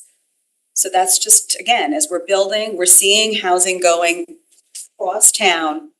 Just wanna make sure that especially if we're gonna be spending this much money, that we have enough capacity for the next 50 plus years. That's it. No, that's. And, you know, in terms of the renovation, rebuild, having had children in that school, toured all of our schools, and why it was moved up, leaking pipes, classrooms being taken offline completely for mysterious smells, water in the hallway because of the HVAC system. Not kidding about the septic odor outside the building and at times inside the building. I mean, not consistent, but things that have come up that have had, that the administration has fixed, but it has been an investment in that building. Given the age, I think everybody should be not surprised about what are behind those walls, in those ceilings, would not feel comfortable about having children in the building While it's being built. While that school is being renovated. So in terms of factoring the cost of a rebuild versus renovation, make sure you factor in the cost of finding a new place for those 200+ children to go to school Hazmat. For 2 years. for 2 years. And do you, to any former, anyone in the room remember Mill Hill? Because we had similar conversations about, I want to say the seed money for Mill Hill was about $2 million. And that was going back. Was it that much? Yes. Okay. I was before my time, but yeah. 2.2? I was thinking 2.5, but I tried to find it online. And similar concerns with ledge and wanting that information first, and we're talking about everything doubling. So if it was 2.5 for seed money for Mill Hill, at least 5 years ago, shouldn't be that surprised by the sticker shock that we're. I mean, yeah, I'm not. I'm not suggesting that we need a 504. I think that it's just burned in everyone's brain about what happened with Mill Hill, and for an extra $1 million, we could have gotten those 3 classrooms, and that, and in hindsight, would have been a. No, but yeah, I'm writing down your request. So just breakdown of that seed money, what gets done with that, and what are the outcomes from it? So just a breakdown. Yeah, that'd be helpful. Is there anything else board members would want to understand before that seed money request comes back? Any other data? All right. I mean, I'll tell you personally, I'd like to know what the renovation cost, you add space on at other schools, to be honest with you. So you did some analysis of that, right? Ms. Jacobson looks like she's getting a headache just from that question. Yeah, we've just done the spaghetti at the wall thing for a really long time. So. I know. I think you just want to hear what the outcome was, right? Is that your? We did look at Burr and somebody can speak, that's a complicated site. It Burr done the first time, there's a lot of wetlands on that property. And I'll let Mr. Papageorge speak to what the concerns of the architect and engineer were. It was that you were increasing the population of already 504 school. So now you have to look at infrastructure, number of bathrooms, the size of the gym, size of the cafeteria, the ability to add lines so that we can get through the cafeteria quickly enough. So adding an addition onto the building was challenging as it was because of the property and the wetlands. But now you have to start looking at, do we have to push out for the cafeteria? Do we have to expand the kitchen? So there's more. Core facilities. Yeah, more of the core facilities would have to be examined and looked at. That's gonna be the case at Hopefully any other HVAC wouldn't school. be underground again, that glass wouldn't crack all the time, maybe things like that change. That's gonna be the same at any of the bigger schools, it's gonna be the same. Well, not, that school had its own. All glass. Or River, terrarium. even other schools that, the schools that we've done, you've like built out the lots. I mean, or they're within setbacks, or they're within wetlands, Yeah. so Right, there's that's wetlands. gonna be really where, add on what to where, I mean, with Mill Hill, I'm still feeling the pain of not approving those extra classrooms. Asked the building committee at that time, could you design a building, so at some point, can we go back and add? Mr. Lee said that's not possible, and the concerns that there was a big concern last time around. 3 classrooms not gonna do anything for. I mean, and so there's not room there, same thing there, ledge there, so that school's pretty much off the table, Riverfield off the table, Burr off the table, and add at Sherman, and we pretty much handled the west side of town. Well, you have to think outside the box. Oh, boy. So you can figure out, We do have the Giant Steps property, how many acres is that? For what? Tear everything down and put an elementary school there. It's on the west side of town, right? Corner from Mill But Hill? we're gonna put it, I mean, for neighborhood screens, we already have in that neighborhood. You've got it, it's like across the street. At least they have sewers. And you'd have ledge issues. Okay. It is, and no, this is, yeah. So I think that what Jim asked was, whatever other analysis of other options was done, we can bring those forward. That's it. It is 10:40 and we just want to get through the rest of this list, make sure, any other questions, so if any board members have, follow-up questions, after the meeting or after we do a tour of the school, you know, my objective is just make sure that when this comes back before us, you guys are prepared and we can have everything we need and we don't have to. What works best? Is it like day or night? Or should I do one day, one night tour For a setup tour, well, we have to do it either on a weekend or evening, right? or evening? So, Or an early release day possibly, no? Or is that not possible? staff. Other staff development, I mean, you could do it election day. Oh, election day is too late. They're gonna start rolling in. What's that? The projects are gonna start being asked to be. Well, we have to talk about that, but, Usually Mr. Papa George submits our things to the state by the first week of November, right? you do that for seed money request? Not for seed money, for the Okay. other projects. Oh.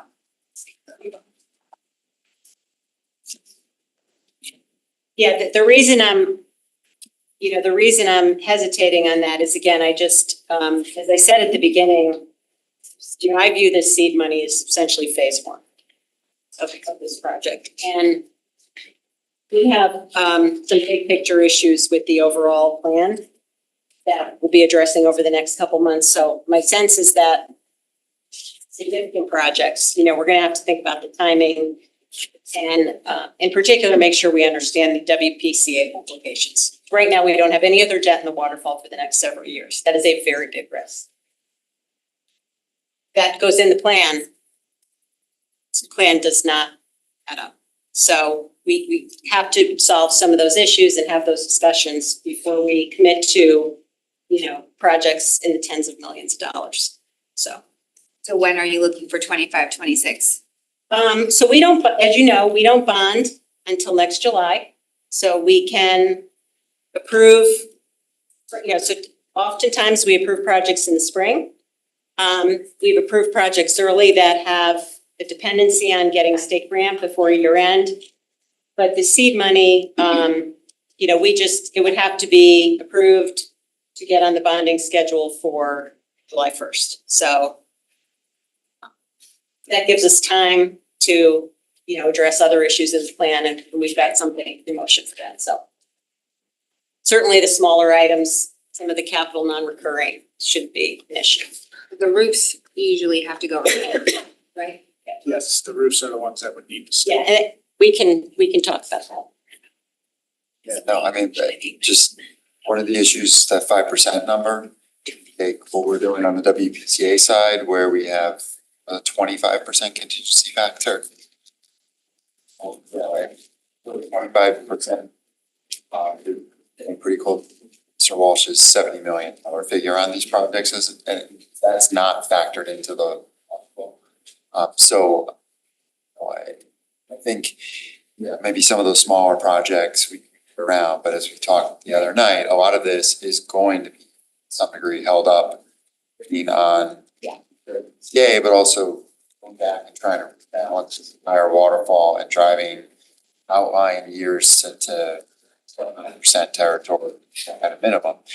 And that may be moving some numbers up, but one thing, you know, when, just even after the other night, sort of tinkering with some of the numbers, moving them up doesn't necessarily always do what you think it does, because it layers it in and actually it cascades outward. So Yeah, some of the only way to do it is actually to push things out. realistically, that is.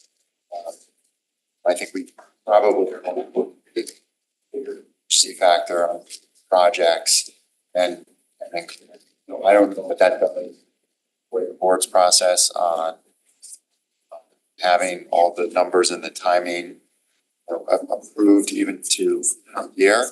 But my perspective, to need to be able to do with the Board of Ed's numbers, knowing what their asks and their sort of general timelines and their general cash flows, we need to be able to load those numbers in and come back and say, this is what's realistic. And that didn't really happen here, and I think that's one of the problems people are finding out. So just to, before we get off Dwight, can I just ask, so let's just say all this moves forward. So it all moves forward. We have seed money that we approve. That's in the fiscal 26 bond. This has construction starting in 27 and being completed in 29. How do you feel about that? I would say that 10 months for design and architect and getting out the bid is a tight timeline, but it's not undoable. It all depends on approval process and getting a building committee on board. But if we got approved for the seed money and we were able to just go out and get an architect on board, get a contractor on board, 10 months would be something that would be realistic. If we're talking about getting the seed money late and then getting a building committee set up, going out to bid for an architect and engineer firm, getting contracts signed by going before the Board of Selectmen, that all adds time to that 10-month tight window already. I would implore you to not be unreasonably optimistic in these time estimates, because the effect of that is we're partially in the spot that we are in because we have done that for many years. And because we have been unreasonably optimistic, we've slotted numbers in this plan. And as a result, we've deferred projects that should have been done for years because we didn't think we had them. And all of that is bunching up now, and it's a real problem. It created a huge cliff. And now we have all this stuff here. So, I think one of the things that's most important about this, it does us no good to be, it shouldn't be aspirational. I'm just saying, it should be realistic, because even if this was shifted out a year, it ends up mattering because it may affect the impact to do an HVAC project or, whatever. That's really important. Absolutely. As we stand now, the number of projects that we have over the next 5 years, probably unlikely. Like, something's gonna have to shift. And if things can naturally shift because we're just not gonna get there, it's really important. So I would. So it's not gonna work. You better be ready to pivot to the other elementary school, move that. I see, I'm just getting. And I'm not even suggesting that Dwight won't work. I'm just saying, if you think that timeline is meant for practical purposes, is gonna shift out another year, it's really important to understand that. Cash flow that you see before you, that was anticipating seed money and all of our projects, with final approval by both RTM by end of November, so we could get the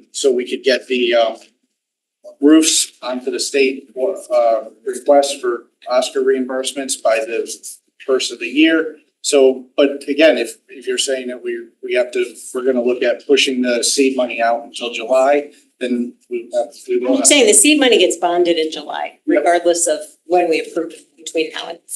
But the approval for us then means that we can get the building committee started and then they can start. So if you push us out 8 months, then you're gonna push up the school. I'm not suggesting we push out 8 months. I'm just saying that before, and it's not just this project, whether it's this project, whether WPCA project, until the board, the reason we do this is before the board commits to a project in the tens of millions of dollars, you have to kind of see if it'll fit. And right now we have a plan that we're not quite sure.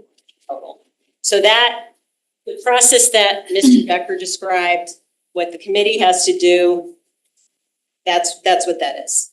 So the roofs, I don't think are a problem, but some of the other stuff, otherwise we wouldn't even be here looking at a capital plan if that didn't matter. All I hear is the air conditioners, your primary number one. Yeah. Right? Everything else is secondary. Right? If we have to move a school. Right is AC. What? Right is an AC project. Okay. But it's not the high school project. It's not $40 million, not 19 million and 19 million over 2 years. No, but you just said HVAC is a priority and Yep. that is a priority. Okay.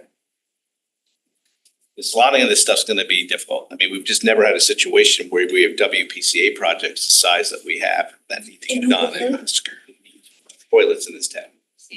And it's $500 million worth of project in a short amount of time. 25. All right, anything else? So anything else new on this page, Angelus? Angelos mentioned earlier, the new artificial turf field at Fairfield Ward High School was added. And that's, $1.5 million. that is in the middle of the page, I think, right? No, it's not, fifth item down or so, under Fairfield Ludlow High School. Fairfield Ward High School. Fairfield Ward High School, I'm sorry. So this was something Oh, on yeah, the you're night right. of our vote got added. Oh, so that's for the current year. Yeah, it was a last minute add. On the night of the vote, we had our AD give our athletic presentation. We know that Fairfield, and we've heard this all for years, many of us, that Fairfield is so deficient in our field space. So we did add this as an extra item for this year. Because we would like to do it and we need it, but also to keep this conversation at the forefront of our town, that we need to be still continuing on turf in our fields in our town. So it's not, it was clear, the consensus was that it would not be a supplanting item if something else had to go. But we will continue to drive home the fact that we've, many people feel that Fairfield is deficient, especially in turf, and I can continue to that conversation forward. I have a question on this, but does anyone else have a question on the turf fields, Mr. Rutherford? Thank you, Madam Chairwoman. Yeah, I just questioned the $1.5 number. You're replacing turf fields here for a little more than that. Replacing, this is a new turf field going behind the solar panels, that parking lot, or is this the baseball field? Where is it going? Behind the baseball field, that big open The soccer field. soccer field type. Okay, so like the parking lot by, I don't know, what's the gym? Right? The numbers are good. We had, But I'm sorry for interrupting. that's okay. We're putting a new field, Parks and Rec, down at, Roger Ludlow Middle School for $4.1 million, brand new field. This is brand new field. How is it only $1.5 million? It's just a field. It doesn't have all no lights, none of that. It's a much different project than what's going at RMS. We had a Smaller? 80,000 square feet. yeah, Regulation. regulation. Soccer, lacrosse, what? Correct. But I don't understand, we're going from nothing to, or this replacement for the other ones, does that include tracks? Or the replacement fields, do they include tracks as well? Yes. That seems like a small number for $1.5 million seems a little low to me. Listen, I'm all for it. We've had a lot of pressure from who are the FFA and the constituents in this town, writing emails. I guess you it's like, for a new field, you need all the drainage built You in. need everything built in, Yeah. because everything's already in place when you're replacing. So how is that only $1.5 million and then? What is the basis for the estimate? Where did you get the $1.5 million? Ask a company that's located, out of Georgia. They do fields all across the country for colleges, universities, as well as high schools. They came out, they took a look at the site, they drew up the proposal, so it is a solid number that they stand by. Any remediation issues with soil up there? Have we tested the soil? Because I think that seems to be an issue already at the Roger Ludlow Middle School field. So we are aware of the issue at Roger Ludlow Middle School. There has been no remediation work done at that site yet or testing, but we will be. If this is approved, we would move forwards with that. But I'm all for it, and I'm like, wow, that seems cheap. Question. Field over on, at Fairfield Prep was under $1.5 million. A field that's not, no, Yeah, no, which one? The rugby one or the one down? the rugby Rugby one. was under $1 million, under 1.2 million. Yeah, I think. Is that even a full field? It doesn't even look like it's 100 yards. Is that one of our sites? We tested around 2019. We tested, I would have to pull up the results. I do know that we did test that field. But, That's right. like we did, maybe down 4 feet. So you're responsible for, and this would be 3 fields, 3 turf fields, high school, the 2 high school fields, this field on the high school. For all intents and purposes, Ludlow High School then really has 2 turf fields but it's under Parks and Rec. So basically, 2 out of 3 middle schools will have a turf field as well. Has anybody thought about putting a turf field in at Fairfield Woods Middle School?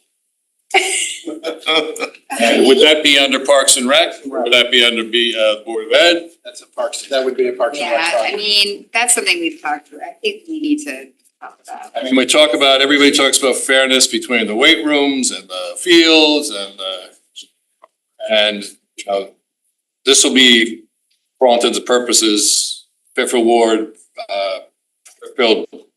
Middle School, what is it? I'm sorry. Will not have a turf field. Yeah, the jurisdiction is very confusing. Fairfield Woods, sorry. Well, I mean, we all understand it conceptually, but it is confusing to the public when they ask us like why they can't book a field that's on school property or something and it's under Parks and Rec. Well, I don't understand. It's on a school. So this is very confusing, like marriage. so to speak. It's very confusing, I think, to the public. Confusing. It's very confusing about how, I mean, I don't. Reservations are confusing, I don't know why we just don't do like school, town. I mean, if it were up to whatever they're called, FFA, you would have had the whole Ward High School turf, right? The baseball field, it would be one big giant turf. Yeah, this one, can I just, so Mark asked my question, I was gonna ask, seemed cheap to me too, but this is one where I would just suggest maybe we not spend too much time on this one, only because we are gonna have to look at the whole plan in total.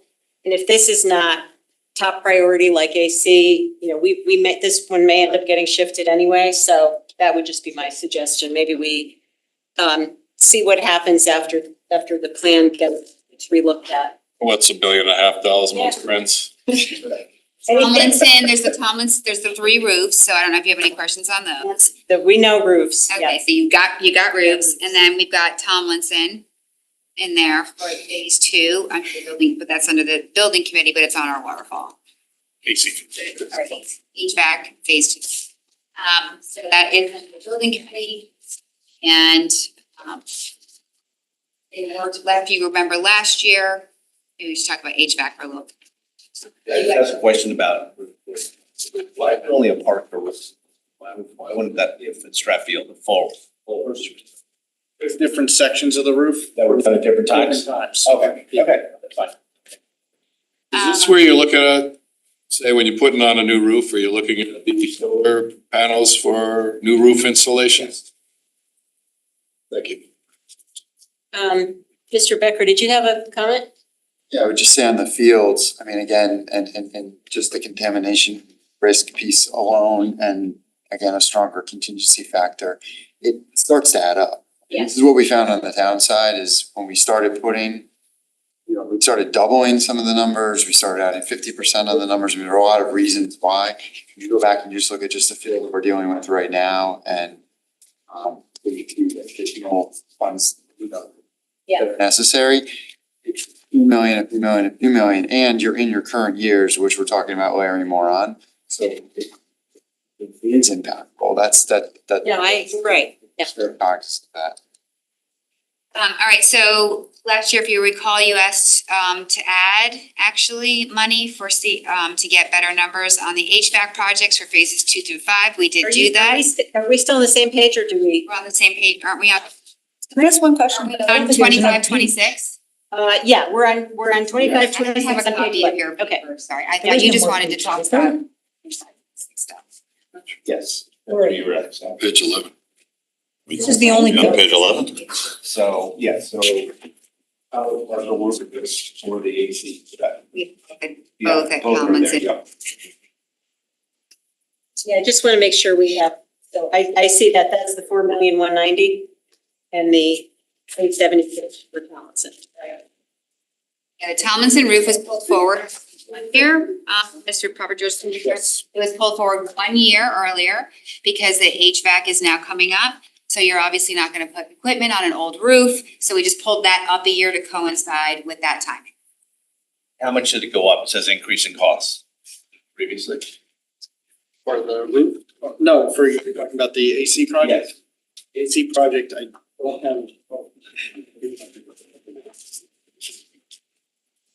The top.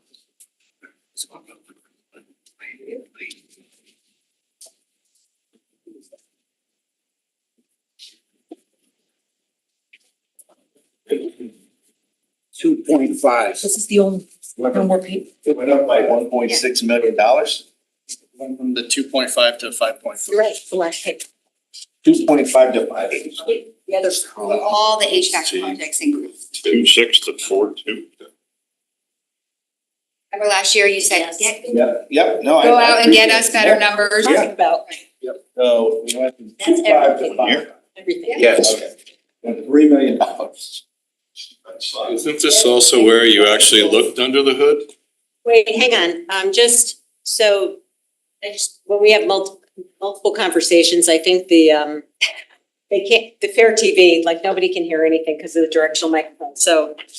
The question was, just so everybody got it, the 4.2 increased from, You went from 2.5 last year's waterfall, yeah, now 5.5. 2.5 to 5.5. Yes. That is with the money approved by the board last year, we went from the conceptual design to design documents. The building committee is expecting within the next couple of days to be, construction documents. We're not anticipating that. You're not anticipating. The building committee is not anticipating that number. Well, now that we gave an extra $3 million, I hope it would really change that much. I knew something was coming.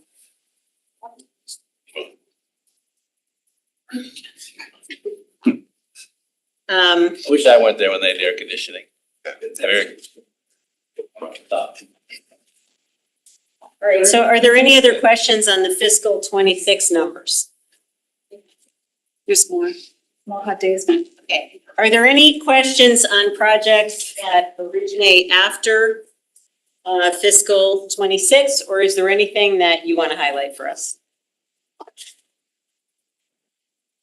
So obviously, a lot of the dollars are in those later years are from the multi-year projects that we listed here, but anything? So we've got, I'm not sure we need to take a deep dive, but to the extent that these are within the next 5 years, I think it's, worthwhile to talk about a Jennings, for example, or some of the larger projects, so. Jennings was. Jennings, AC, some of the AC, that's what's coming up in the next couple of years, that's not a multi-year project now. So the AC projects were taken on by the building committee to get from conceptual to design documents, which they have, which is why those numbers were updated to reflect that. Now that we're at design documents, those numbers are, I won't say locked in, but they're a lot stronger of what they are recommending to move forwards. Tomlinson being the first one on there, the building community reached out to the architects and had them do that as the next phase to construction documents, and they expect those numbers back within the next couple of days. They're not anticipating, as I said, those numbers to change from design documents to construction documents. But that is for AC projects. For the Jennings project, we went through the same practice with Dwight. We listed Silver Petrocelli, conceptual look at the property to see what would fit on the actual property with all the grants that we have, because Dwight Jennings is actually part of the parcel of the middle school, so you have capacity coverage issue there at the well on that site. So they did look at that and figured out the best way to handle and the additional space needed to hit the deficiencies of the Jennings Elementary School as it is, and also to add the space for the ECC at that location as well. You should think of Jennings as a 3-part project. 2 parts are new, 1 part is reno. Because the lot is so small, you cannot give Jennings its renovation with its deficiencies that we just went through in our long-range facilities plan, plus put an ECC there. So the only way to do that is to put the ECC on the first floor as an extension to the existing building, and then go add a second story on top of the ECC, or the older kids would go to school, and then you would reclaim some of those spaces and do the reno inside. So it's a pretty complicated, like, it's conceptually to think you're doing a double-decker addition and then renovating these existing. It's just a small piece of property and there's not a lot of land to build on there, so that's Jennings in a nutshell, but it's the same numbers wise in terms of still keeping it to 378, adding the 5 ECC there, but you would have to most likely go up at Jennings because they don't have the land that like a Dwight has. Also doesn't move anything over to the other side of town. So a traffic study needs to be done, but the conceptual, they said it is feasible. The roads that are 1-way right now could be turned into 2-way, so more traffic studies would need to be done as part of that project, and that's when you read the document that's in there. A lot better number at $34 million. Just for the benefit of the But you board. think if you took this Jennings, what you have is the numbers. 613. 50 million. 50. I just want to let everyone know, this wasn't redistributed tonight, but the other night, in our package, and this is part of everything Sabrina gives us, there's this document that shows the summary of changes, and the Board of Ed is included in there. So if anybody, missed a question, the materials from the other night do summarize every single change from the last plan, and she has explanations in here. So I apologize, we probably should have attached those to tonight's too, but the board does have that data. I think that's it for the. I think the glaring problem we have here on this water bill is the 2031 year, where we go to $54 million spend in 1 year. And that's what's driving us to push up against the 9.9. But yet, you go to the next year, 2 years later, it goes down to $196,000. And I think somehow these programs, I'm not making the priority. Something's gotta be rejiggered and something go out to $54 million and all our other priorities for the town. Just way too much money to be able to spend here. It's just crushing. And somehow, something's got to be reprioritized and pushed out. And I'm not saying one better than the other. That's one of the biggest problems. $54 million is just such a large number when we have other priorities as well. And we're pushing up against our debt ceiling and not leaving us any room for any emergency that could come up, as we discussed the other night. I know you weren't part of that conversation, but if you watched our meetings, that's the 2031 year is the problem. I know, Ms. Roach, I hear you. I do. It's just a lot, and something. I totally The hear you. administration's gonna have to work with you on that, because, and I just don't know how to do it. You're gonna have to figure out the board what's your highest priority.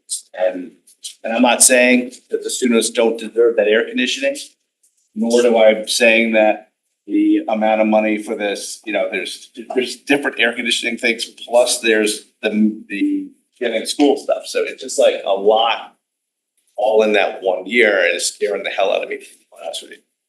I just, can but I just want to caution, this is why we need to rerun the model, because splitting that 54 into 2 years may not help at all. I mean, we still are, unless you get to that next year and you're dropping off a lot of debt from 20 years ago. Once you approve a project, you're you're now locked in for 20 years. So unless you have some kind of permanent shifts to the right, you just hit that 10% the next year. I think that And I would just say, I think the concerning thing about it is, as we've seen, and this is nobody's fault, but many of these estimates don't hold. Hopefully some of the bigger ones do, but many of the bigger ones have not. So what we discussed conceptually was, nobody wants to put in 100% contingency at a project level because that doesn't, that's not helpful. There's no accountability there, but at a plan level, we have to have some room because we've had too many projects coming in at, and not necessarily yours. But contingency is not just for emergencies that may come up, it's for project costs. And that's really where. The easiest way, and I'm not saying it's the best way, the easiest way would be to move the phase 5, the Ward High School plan out by 1 year. Because then really you'd be $19 million the following year when they right now have $196,000 on their plan. It would totally be take down the 54 to almost, what? But all I'm saying, Jim, is unless 19 million from 20 years ago dropped off, you might just be moving that problem out 1 year. You might have to it might not be as simple as that, and I don't know what the model looks like, but so we have 20-year bonds and pay 1/20th of principal and interest every year. So it's a function of not just what you add in a year, what's dropping off from 20 years ago. And I don't know what that model looks like. So sometimes, and the objective obviously is to keep it steady so that we don't have a lot of volatility. And, this 10%, again, include a lot of money from the WPCA. That may not be a good assumption.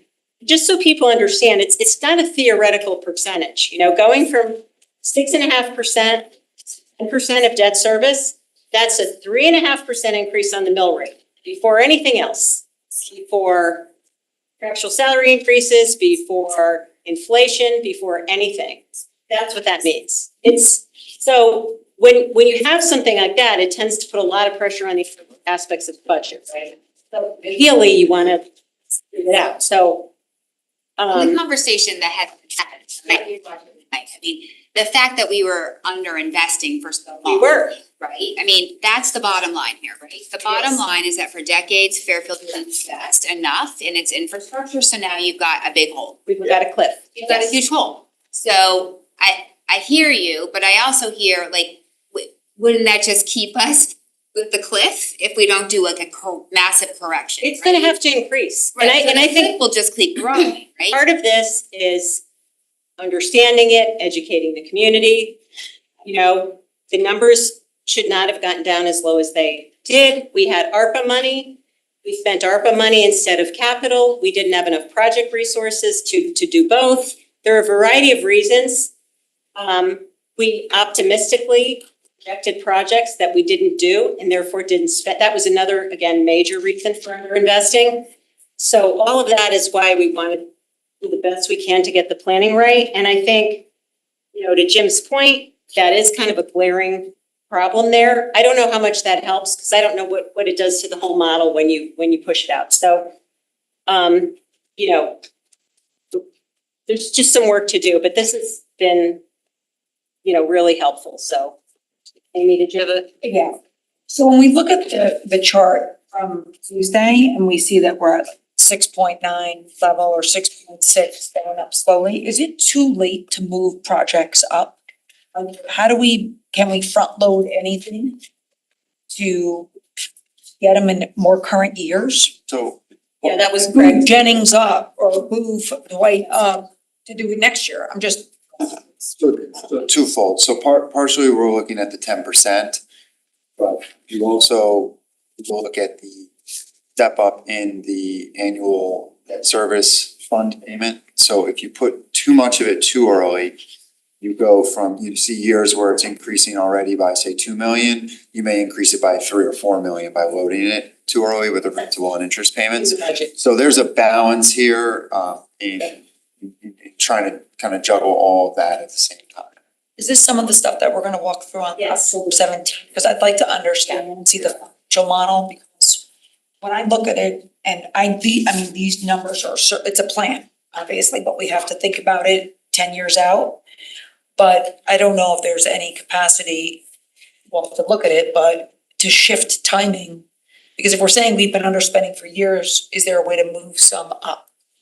And I don't know what that looks like yet. An operational ability to do those things too, but I guess what I was trying to say, moving something up, you know, right now we're going like this. Moving something up would make us go like that. Either way, that doesn't alleviate that 9% problem. It just kind of makes the year over year change. It gets you there quicker. So I think all of this is, you know. It also provides more infrastructure for the residents of Fairfield. Yeah, but part of the, you know, we don't necessarily have project management resources to do these. There's all kinds of issues, right? We can go. We're ready. Move the We best. can go now, so, but No, I want no, to say. But in all fairness. Well, I know, But I'm serious about this. We cannot, you know, start rebuilding Dwight's School tomorrow. There is a ramp up, right? So even if the seed money, even if you're looking at a 4-year window here, even if this were approved tomorrow. So some of this, it's not just so easy to shift things, and that's what I'm saying. So I think it involves just making sure that everyone works together and that we run the models and that we get the numbers better. And Question for Mr. Becker, if that's possible. It's like, I don't know what's happening, like in terms of what I'm understanding in terms of the approvals of this money. But if it doesn't align with what we need in terms on our end, is that going to push it out and add $3 million to the cost? In terms of So like, we escalation, normally get things done in the fall, right? Like we normally come to the town bodies before the holidays for all of our items. If Ms. Schulten's previous statement that you're not thinking that this would come at least to the spring, we're now 6, 7, 8 months behind getting going. Does that push this out to the point, and maybe this is a follow-up from Mr. Powell and George, where now you're gonna increase the cost of the project? So I don't know if we're necessarily talking spring, we possibly talking maybe end winter. The Board of Finance is going to have a subcommittee work through this, and administration is gonna work with the subcommittee on trying to balance this out.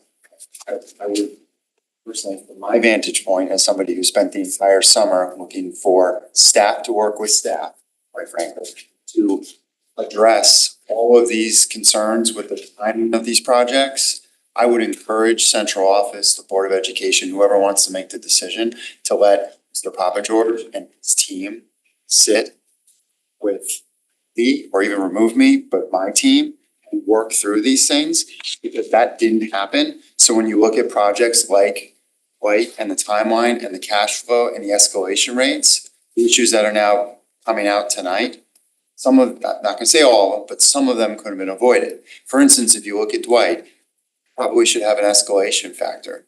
When I say the 65 to 70 million, I'm talking the amount that's actually being paid. I'm not taking the first column, which is at 65. I'm doing probably what Mr. Walsh is doing, which is saying our actual net bonded cost is probably gonna be 65 to 70 million.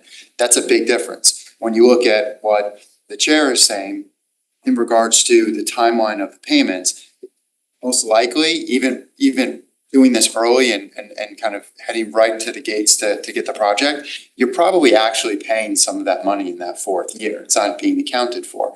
So we need to work through those pieces, because that really does make a difference in how close we come to the debt ceiling piece.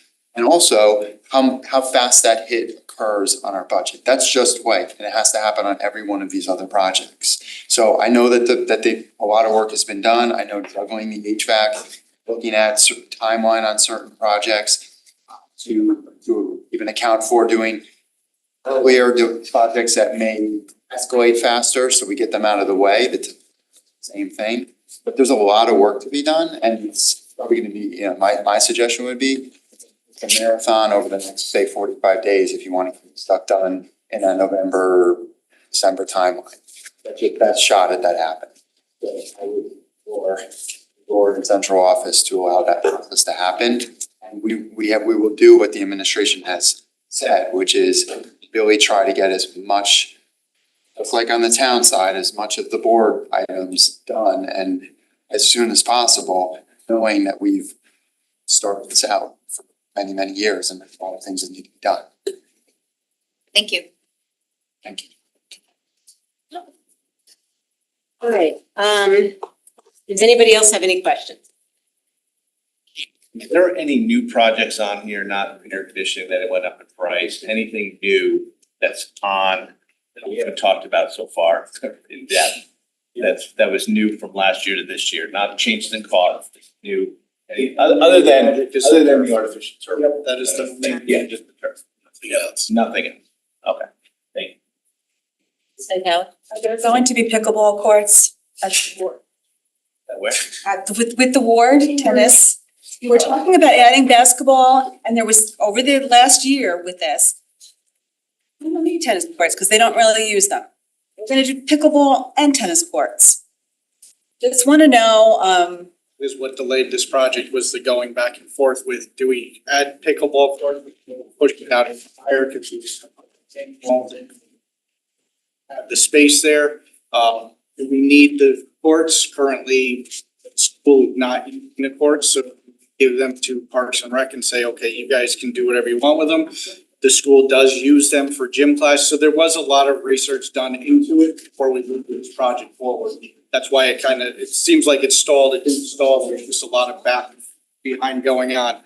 The decision not to put pickleball courts there is twofold. One, we're waited. The FCAC won't let you have a pickleball court painted over a competitive court, so we needed to use them for competition. We couldn't, and then we talked about pickleball courts, but we would have had to move, make the project bigger, put retaining walls in to level out the area because there's such a hill down. So that's why we went back to the original proposal. Let's get the tennis courts where they need to be for our students, for gym class and for playing for competitive. thank you, just wanted to get that out there because we're gonna be asking. 5 years from now, when no one's playing. Yeah. They're all hurt. I'm not a pickleball player, so, but just wanted to get it on the record. Four down the road, like right down the. No, Yeah. pickleball there too. Elbow show for it. See, you hurt already. If there are no more questions, we did promise public comment. Anybody else have any questions? Yeah, they're waiting. Hey, Anybody? thank you, everyone. Oh, wait, don't, okay. Well, we're not, we'll go though. No, yeah, just leave that room to sit.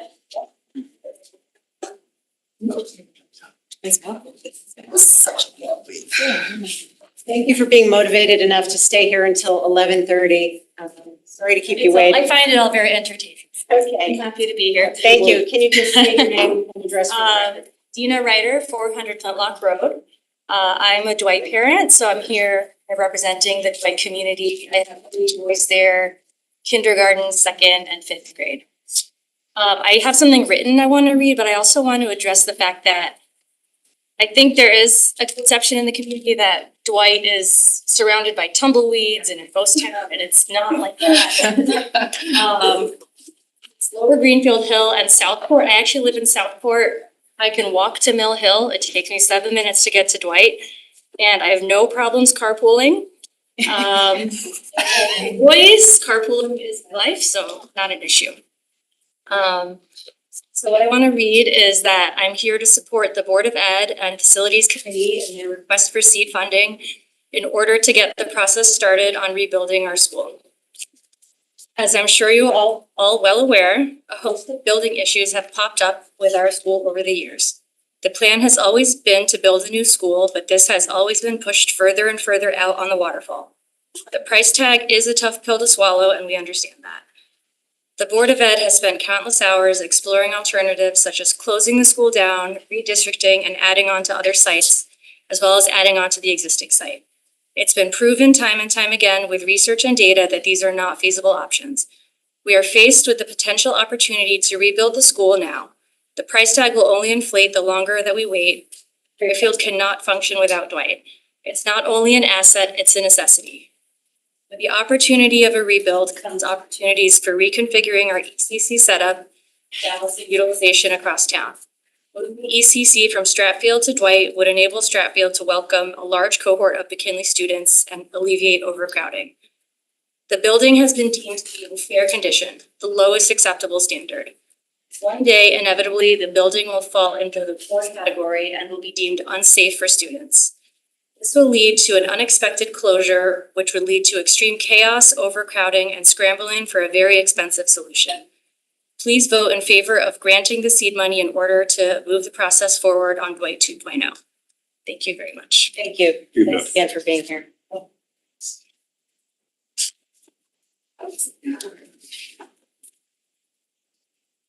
Hi, I'm Lauren Efren, 241 Burr. You wrote to us. I did. So my message at the beginning was for you, if they couldn't respond because we didn't have your email, but thank you for writing. So one of the current Dwight PTA co-presidents, I was last year as well. I'm also the Board of Ed rep for RLMS, and the PTAC rep for both schools. I wanted to just say thank you for all of your work tonight, for voicing your concerns, for having the conversation. We know that it is loaded, and we've been dealing with it ourselves actually for quite some time. So I'm also going to read. I apologize. By rebuilding Dwight as a school for both Gen Ed and ECC students, two major issues the public school system currently is grappling with can be solved. Overcrowding of elementary schools like McKinley and Mill Hill, and where to place the growing ECC. The Board of Ed's decision to approve the long-range facilities plan can help solve these issues. It is publicly backed by the other town boards. Rebuilding Dwight is a straightforward solution to both problems, and the school system is in need of townwide support in order to keep growing and thriving. It can no longer just be a Board of Ed issue. That is one lesson the temporary redistricting taught us. Town planning and zoning's previous decades of poor planning directly caused the crisis our schools now face. Adding more housing units into an already overcrowded area will only add to these issues on the east side of town. Improve the schools and you can grow the housing market and the economy will benefit. And the town of Fairfield will be known as a town that looks forward, not back. Thank you. Thank you very much. Anyone else? Okay.